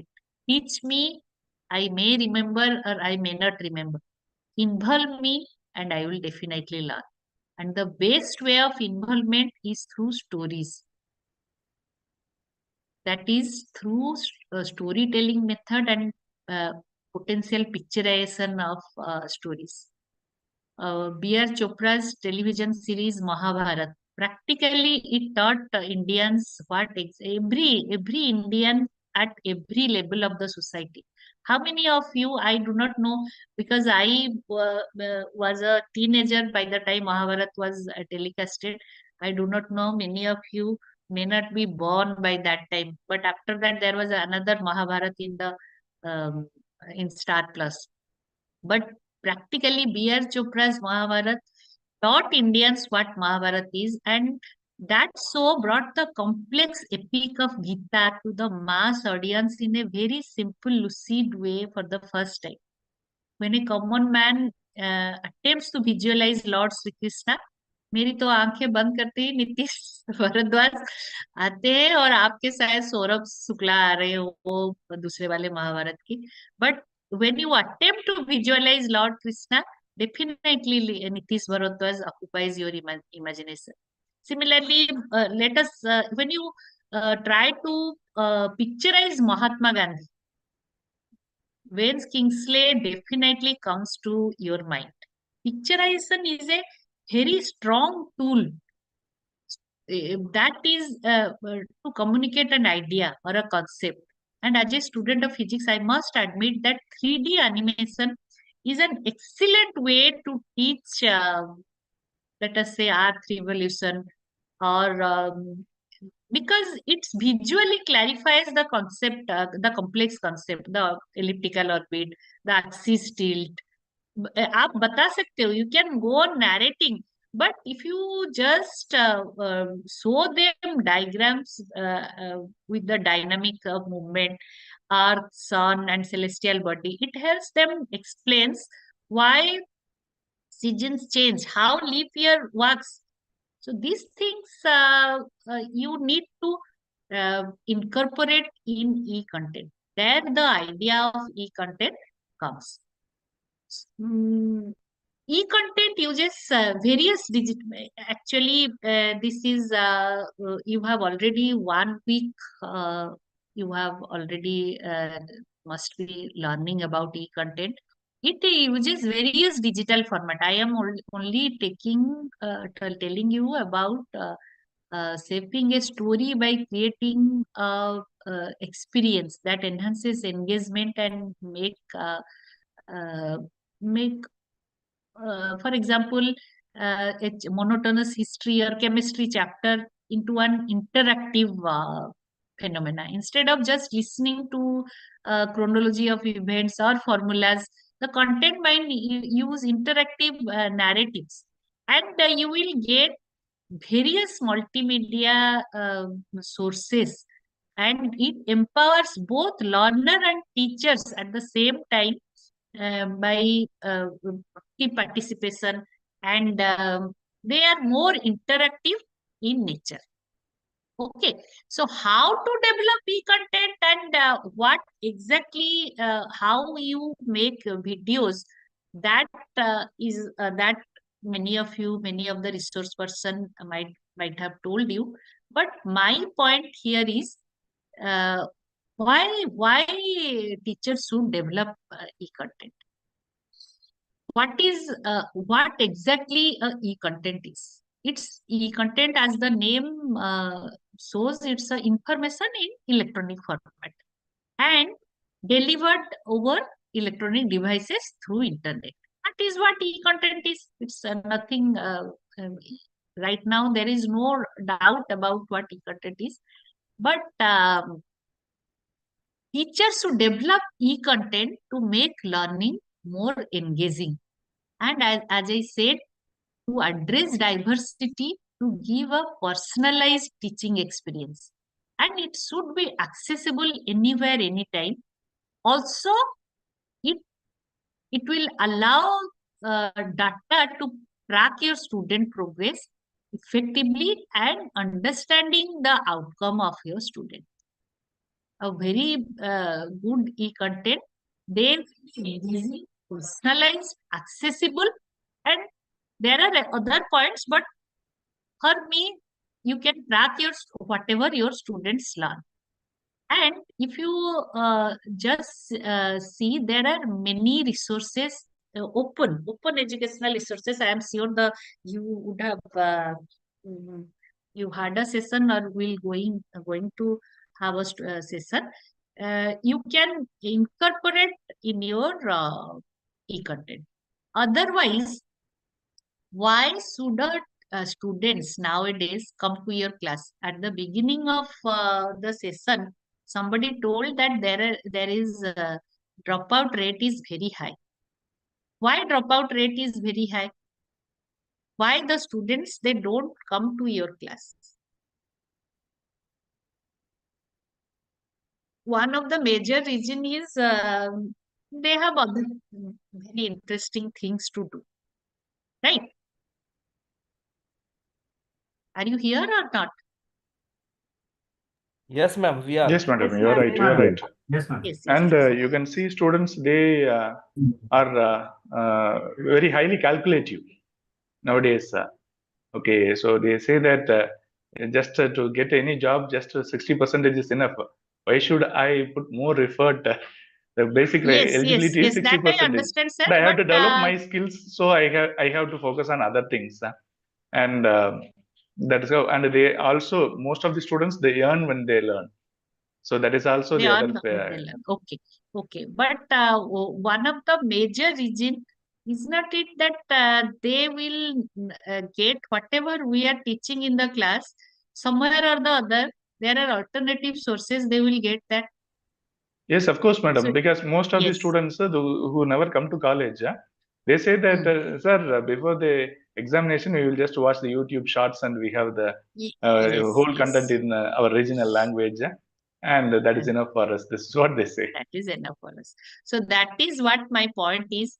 Whatever the students do not get in other from other resources, there are open educational resources, there are chat GPT, there are many things. Whatever they do not get from other sources, you provide that much only in your content.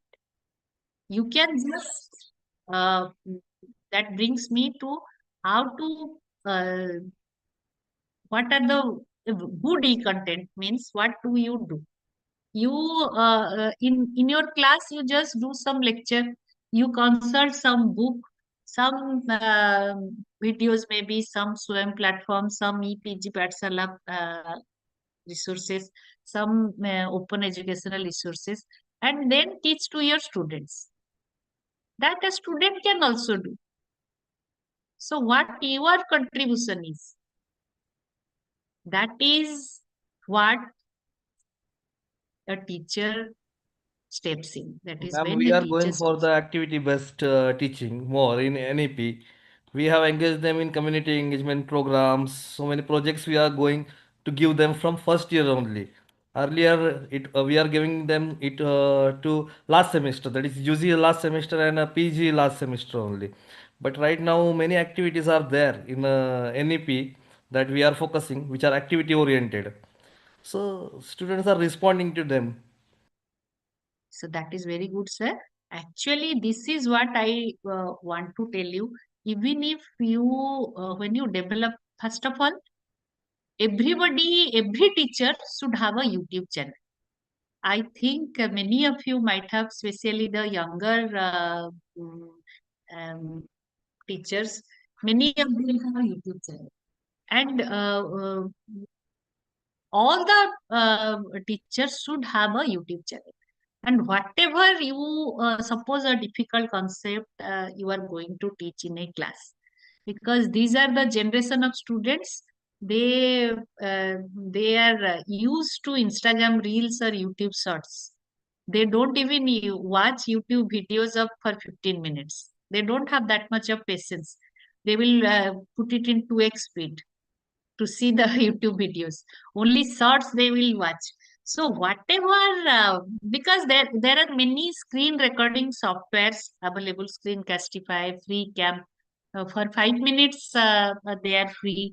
FreeCam is free for any length of the video, but for Screencastify, there are many screen recording softwares. So when you yourself understand a difficult concept, or suppose we discussed about Gurukul system of education, I will give examples from this session only. What I try to do, there are many e-content development softwares available.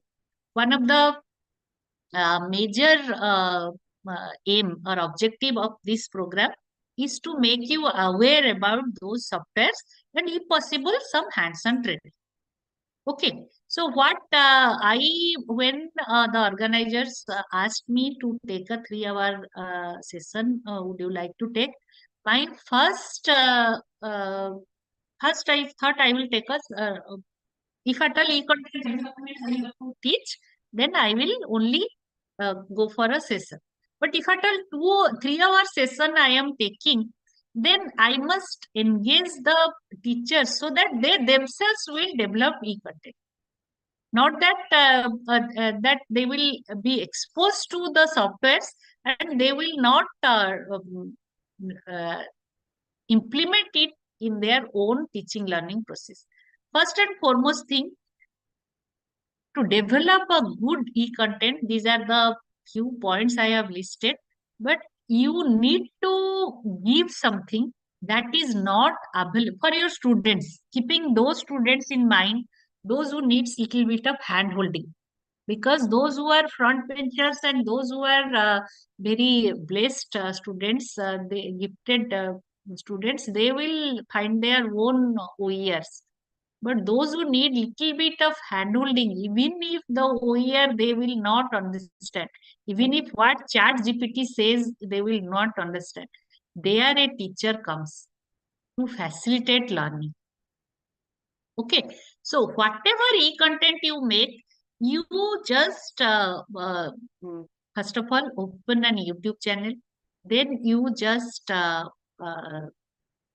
try to. There is a software called, I am writing in the chat box. You might, somebody might have told you, or else where's the chat box? Okay.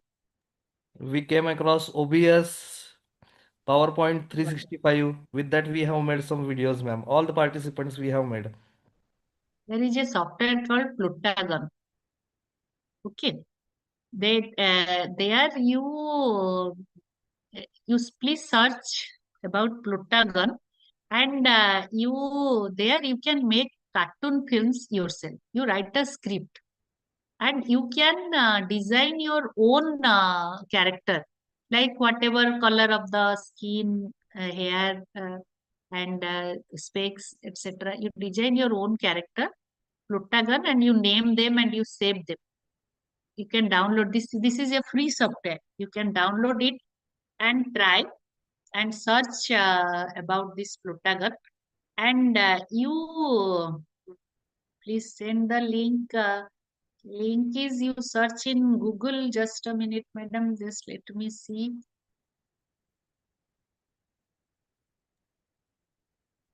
I have posted the link in the chat box. Posted it. Yes. Thank you, sir. It's Plutagon, and just let me show, because some maybe.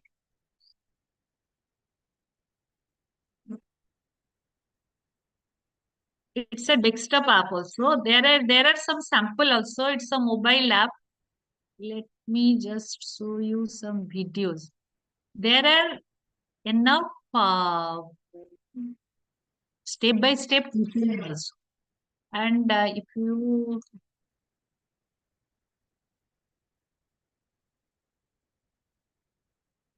see this kind of thing, they will come. It's 4 minutes.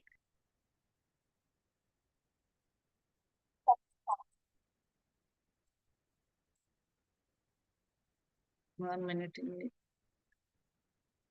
This thing is made by Plutagon.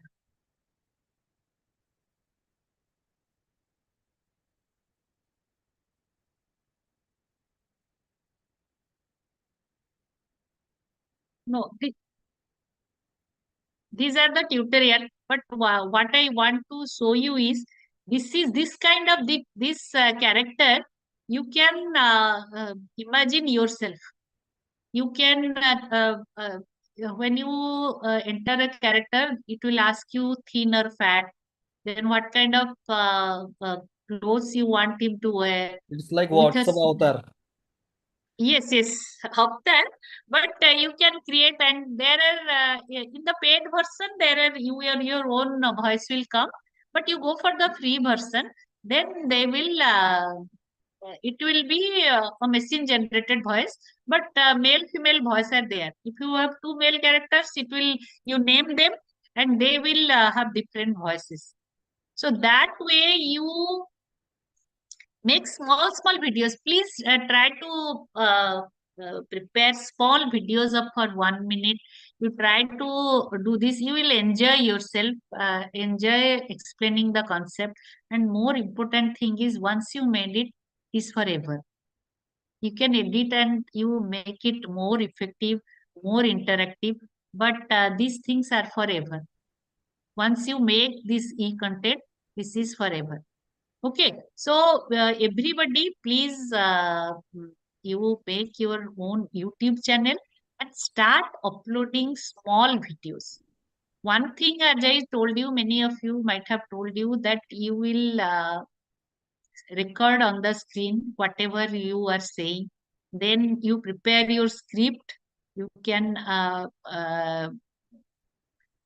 show it a PowerPoint form and record, and then that put that. But whatever you are saying, whatever you are showing, if it is available in much better form in web, why should people will watch your e-content? So that your personality you must reflect in your e-content, so that your student will instantly connect. अरे ये Kundan sir का video है, ये तो ये class में जो पढ़ाने वाले हैं वही समझा रहे हैं, तो उसको थोड़ा देख लेते हैं.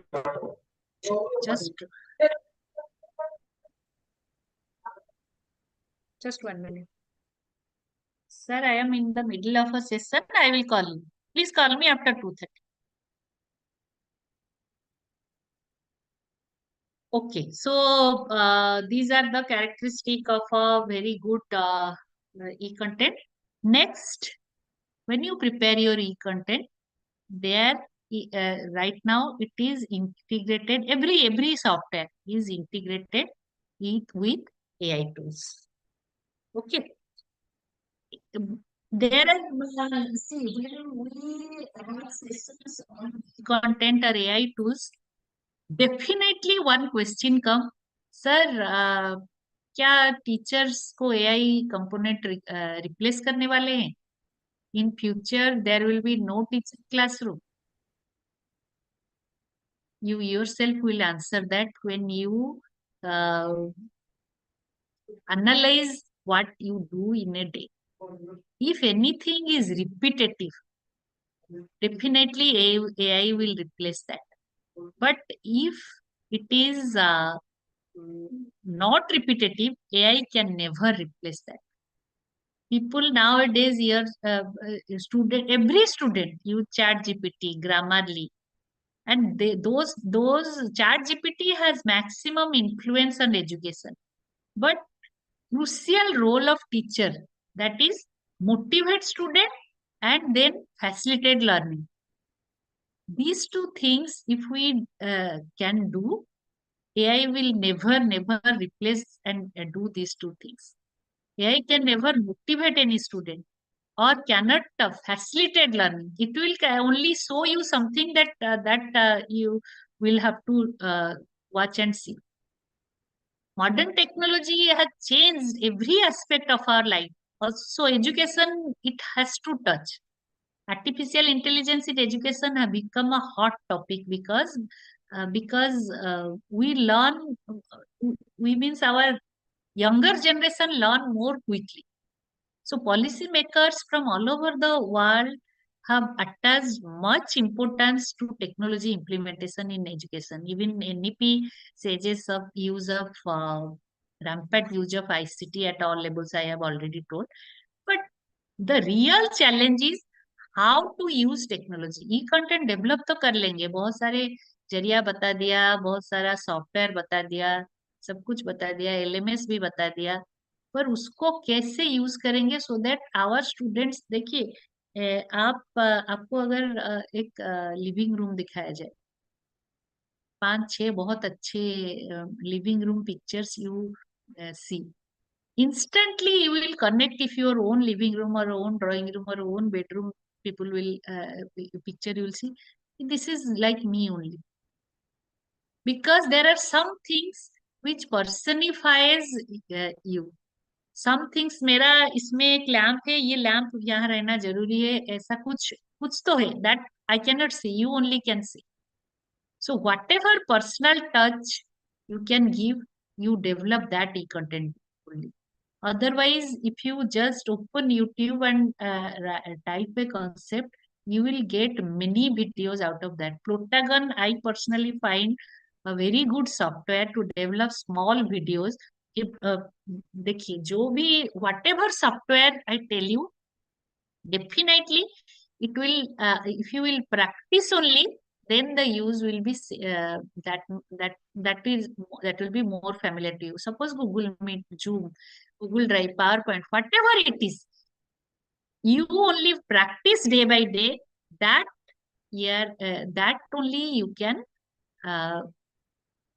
do effortlessly. Protagon is like that only. Initially, you create your characters. One is you as a teacher, you as a social, as a responsible citizen, and your students. Suppose even if the students change the category of students, you just create them and then go on ad, and you try to explain some concept. Suppose environmental concept or even those things that they will not get in net anywhere, that you try to make them understand in the class, keeping their diversity in mind. Try to make small videos. That only will make the difference, and you not in a mass. And artificial intelligence is a technology which is gaining maximum importance, particularly in teaching learning process, because it has both relevance for teachers and also the students also.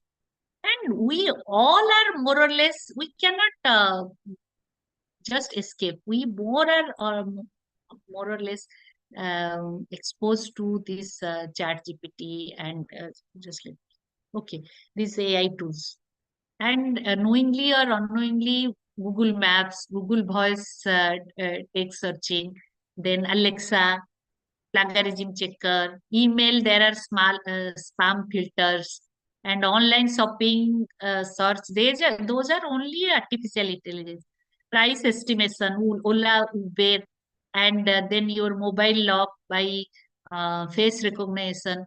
These are all AI tools that is influencing our age-old traditional practices. So teaching learning method, uh, they will they cannot just escape that. And if at all, I will just, because many students, they use chat GPT in comparison to other AI tools. If you yourself will know, just example of chat GPT I will give. Many of us, we have grown up in our profession by turning Google search information online since last 20 years. New अभी any word meaning बोलिए, या even if I remember when I was a student, suppose there is a song in radio, you will remember that song, then you will search, ask everybody, then you will keep on wondering from which film it is, or who is the lyricist, who is the singer. Right now you just type it in Google, few words, you don't have to type the full thing, and it will tell you everything.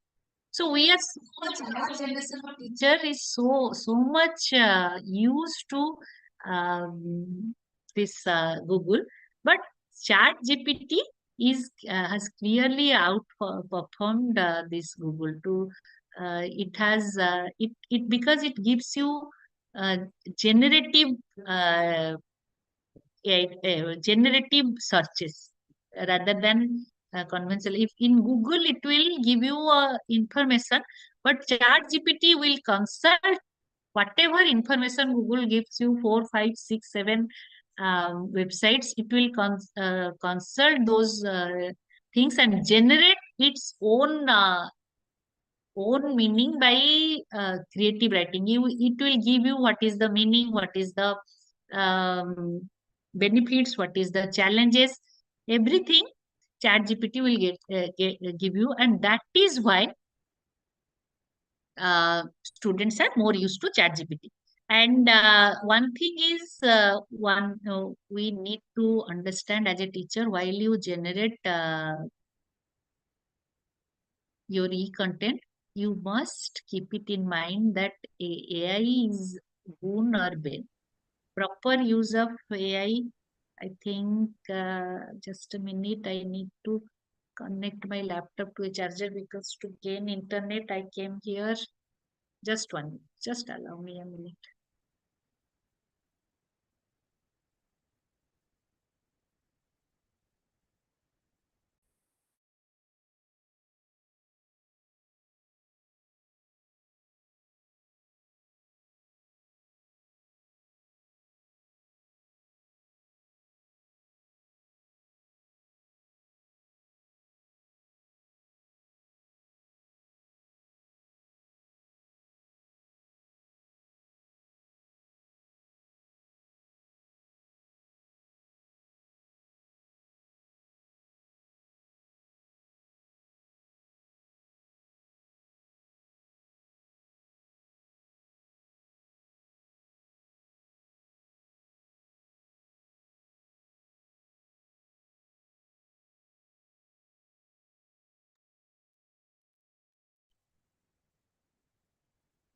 Okay, am I visible and audible? Yes, ma'am. Yes, ma'am. Yes, ma'am. Okay, thank you. Please mute yourself. Okay, so I was telling you that you need to develop e-content and also develop those content, small concepts, small topics that keeping the diversity of students in mind. And one more thing, with proper use of AI. Proper use means AI is a valuable tool. It can enhance definitely um, definitely your quality of e-content. But inspiring students to learn, that is dropout rates के बारे में हम लोग बात कर रहे थे.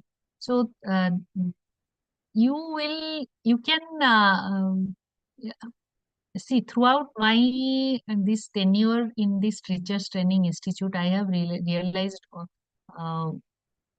one thing, that all students coming to attend a class do not learn by default. That there a teacher has to play a role of a motivator first. You need to motivate your students for effective uh, uh, teaching learning to happen. So that motivation, you can do it in class. For real teaching learning, whatever concept you want to do or whatever course curriculum, whatever is in curriculum, that concept you want them to understand, those small facts, you make small videos with your own creativity.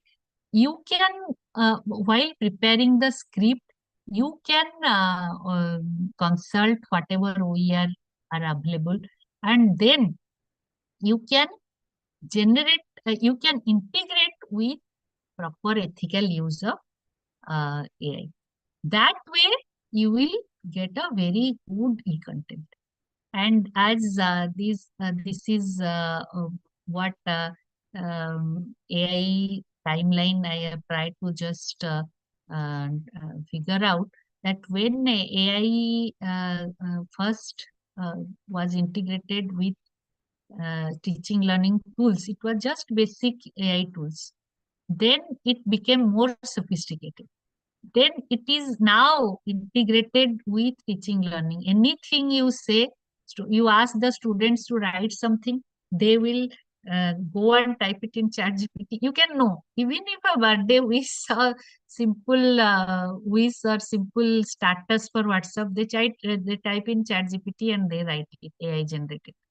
And definitely in future it's going to evolve more and then continue to integrate and facilitate teaching learning more. So what is the role of teacher in general scenario? You to quote Einstein again, education is not learning of facts but training of mind, how to think, how to promote critical thinking. Education goes beyond mere communication of knowledge or facts. It, of course, it's NEP says, but you yourself, NEP, we have left in the first session itself. Right now, you just think what exactly as a teacher you will do. You can do some interactive e-content. You make some interactive e-content with some effective use of AI, ethical use of AI. AI powered simulation and game. There are suppose Gamma, they will generate PPT. There are many AI enabled software. They will give you multiple choice questions. They will there are you imagine something and they will give you the pictures. That AI will give whatever it can, but imagination part is of teacher. AI can analyze students performance data but identify the areas where students need improvement. There only a teacher comes in. You generate AI that is you generate e-content with the ethical use of AI, but with your own personal touch. That way, your student will be more. 1 minute. That way, your student will be more attracted, and they will show your uh, AI generated e-content. One small thing I was telling you that everybody must have your own YouTube channel. Second thing I would tell you, keep on posting small videos throughout the year. And whenever you see that देखिए ई content अगर आप आज develop कर रहे हैं कल के student के लिए, तो ये तो बहुत डिफिकल्ट है, उसका क्वालिटी भी इतना अच्छा नहीं आएगा. You need to work on them continuously because we are not experts. We are not video editing experts. We are teachers. So you work on that continuously. Then before going to class, you share those small conceptual videos with your students and see how they come to your class. Dropout rate, how it increases. They will be attracted towards your class because you have put so much of effort before and you have made this e-content. And of course, these are some AI editing tools, AI things. This is, I try to let us keep that. And these three things, every student nowadays, I personally, at least in Odisha, ChatGPT, Grammarly, and this DALI, that they use these three things they are using. So that you must keep it in mind for whom you are developing this e-content, what exactly their psychology is, their mindset is, how they accept this. That way only the quality of e-content will be more. These are more, I will share this PPT. My only request is please do search these things in Google, because I just wanted to give you some exposure about this AI powered app. Not I am going to, because you can get tutorials and about this app, whatever is there in web. That is a homework, I would say. You just try to find out how effectively you can use this in your Ma'am, I have e-content. used Grammarly as well as that Quillbot. Grammarly I have used. Rest of the software are new to me. Definitely we will search for. No, I will. And Duolingo is also something useful. I have used it and I have been using it. And here, unlike other language learning softwares, this Duolingo you can use like Google Classroom. Also, you can monitor your students' their assignments, their everyday XPs, and all those things you can monitor. And you can also give some extra tasks and like that. Not only that, we can learn any language for that matter. My niece, she is there in her fourth standard, and she started speaking French and German language through Duolingo. So it is something very effective. Everyone should use that, and we can also introduce to our students. Actually, these softwares are free, and whatever software I am listing here, they are all free. And one more interesting thing is you can get these tutorials in YouTube and other platforms. So you yourself can learn. If I just demonstrate or make you have some hands-on experience, you may forget. But if you just note this and try to learn what exactly is, when you prepare e-content, you prepare a total list, and then whatever is required, because you will not know whatever is required right now. Once you are in the process, you will know that this thing I needed, from where I will get. Oh, this software gives me this, so let us do this.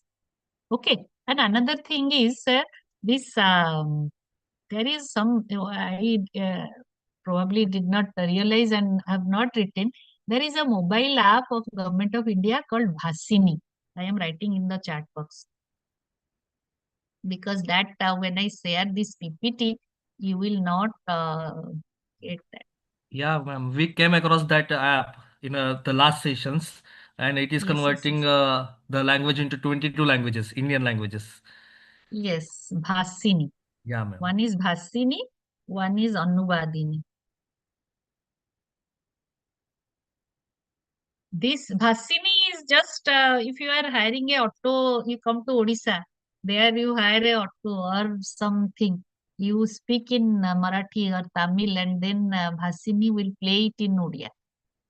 So it's very effective for communicating with diverse students. But still, it's you cannot. I am not sure. It depends on your creativity, how you use it for your e-content development. But it is Anuvadini is it translates the text. Bhasini is for whatever you speak in one language, it will play. It will not only translate, it will play in your mobile to other language. Try to find creative ways to integrate it with your e-content. But whatever these softwares I am telling you, this is you can um, integrate with your e-content. Then most important thing, it is a boon or a bane. When you integrate your e-content with your AI tools with your e-content, it is you should keep in your mind that it can be promising only if implemented thoughtfully, keeping our core values intact with care and wisdom. Each technology has been proved as a boon in when we starting from mobile phone to Google search. With see right now there are de-addiction centers for mobile de-addiction. But still, can we say that mobile phone is a bane? We are so much addicted to that. So that AI is going to be new normal soon. Learning AI for a teacher is no more a choice. It has to be a life skill. But we must keep it in mind that when we drag the horse to drink water, we must know how to ride a horse. And that is, if you adopt the approach of mediocre or you have to be excellent in using these things. And then the founder of Alibaba, Jack Ma, I just remember, he has once shared the evolution of basketball. He explained how the game used to have a basket where the players would throw the ball in with the help of a ladder. The ladder was there. Players will ride the ladder and they throw their basket. It would be taken out. But it continued for many years, maybe 2 decades.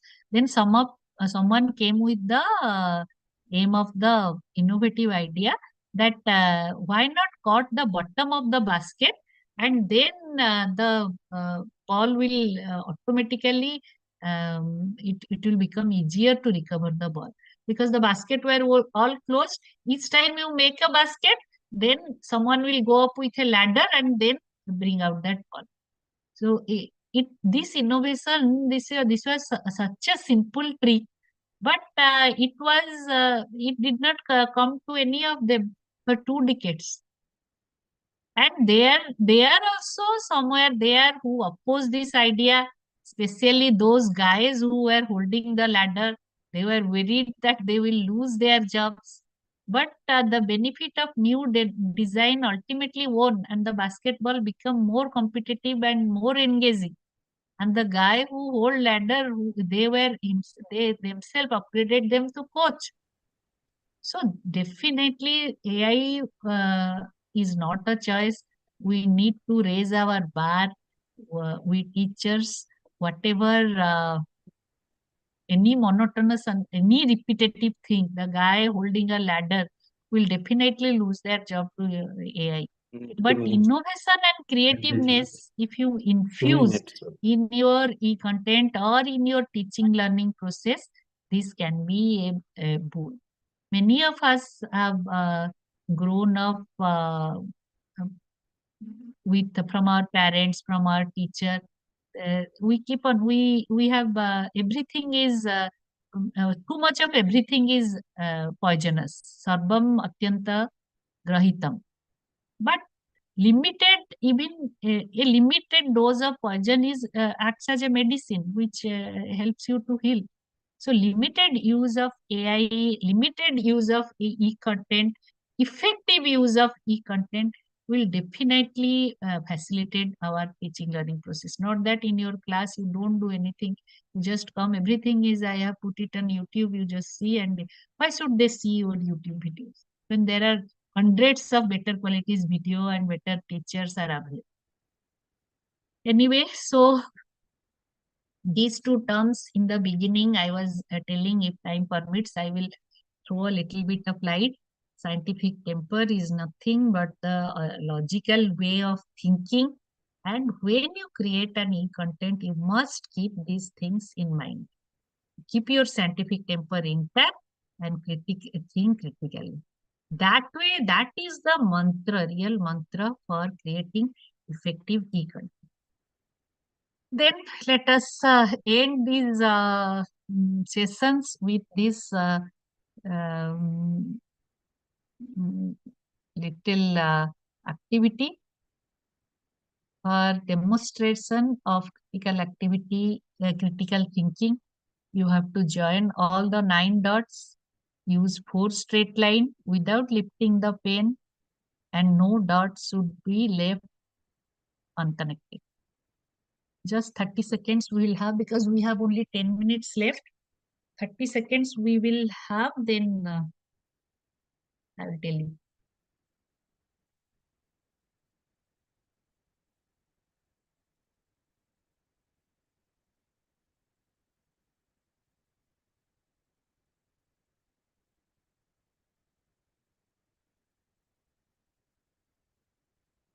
कर रहे हैं आप लोग? Are you doing?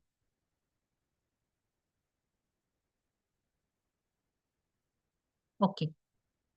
So this is the answer. We have joined all the 9 dots, and let me just see the chat. Okay. So 9 dots, but if you have to, you think critically and start from here, then go out of box, once again out of box, then join 4 straight lines, 9 dots without lifting your pen, you join. These are the criteria. Join all the 9 dots, use 4 straight line without lifting your pen, and no dots should be left unconnected. Right? So all the dots in teaching learning is not so simple to connect. There are some challenges. Our mental capacity is always challenged, and we need to think out of box to adopt the right approach. We need to develop scientific temper to analyze each and every option available to us and think critically, then adopt the right approach. And of course, we have to go beyond the logical sequence of event to adopt the out of the box thinking. And lessons that we learn from this challenge: see beyond. When we are dealing with diverse students, whatever I have discussed is in these sessions, keeping NEP in mind, keeping changing competencies of and requirements of teachers. See what your eyes can see beyond what your eyes can see, listen beyond what your ears can hear, heal beyond what your mind says. Move from more logical to lateral thinking, and integrate your soft skill with hard skills for holistic knowledge development. And I would like to end with a poem that is by Roads Not Taken by any Robert Frost. Yes. 2 roads diverge in a wood, and I took the one less traveled by, and that has made all the difference thereby. Less traveled roads will always lead you if you adopt mediocre approach, then the results are also mediocre. If you adopt out of box thinking, the results will also be out of box. Okay. So thank you very much. That brings us to the end of the session, and the session is not designed to generate any query or any question on any particular topic. But still, if you any of the colleague want to share your logic or your mind or your ideas, your perception, your problems with me, I will be very glad to interact and give my own logic. Thank you very much.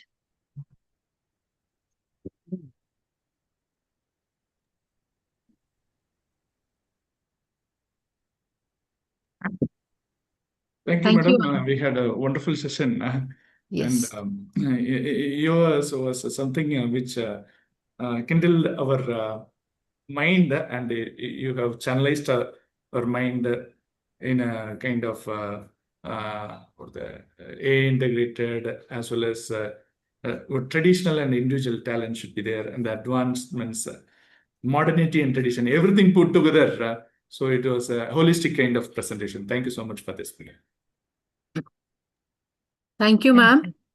And I am here to propose vote of thanks. A very warm good afternoon to everyone. On behalf of the Malvi Mission Teachers Training Center and all the participants of this refresher course, I am truly honored to extend a heartfelt vote of thanks to our distinguished resource person, Dr. Snigdha Das, for her enriching and thought-provoking session today. Ma'am, your insightful lecture on e-content development, inclusive education, and the role of artificial intelligence in higher education has given us a deeper understanding of how teaching and learning can be transformed through innovation and empathy. Your explanations on creating effective digital learning materials, ensuring accessibility for all learners, and integrating AI responsibly in the academic ecosystem were not only informative but also highly practical. Your vast experience, both as a researcher and as an academic leader, was evident in the clarity, depth, and relevance you brought to today's session. The examples you shared with us along the futuristic perspectives on technology and inclusion have truly broadened our vision as educators.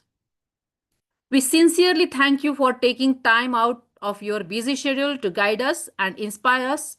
Your contribution today will certainly help us enhance our teaching practices and better serve our students. I also extend my thanks to all the participants for their active engagement and to the organizing team for ensuring the seamless conduct of this program. Once again, thank you very much, Dr. Snigdha Das, ma'am, for your valuable presence and enlightening session. We look forward to the opportunity of learning from you again. Thank you, ma'am. Thank you very much for your kind words. You are being generous. Thanks a lot. Thanks a lot, ma'am.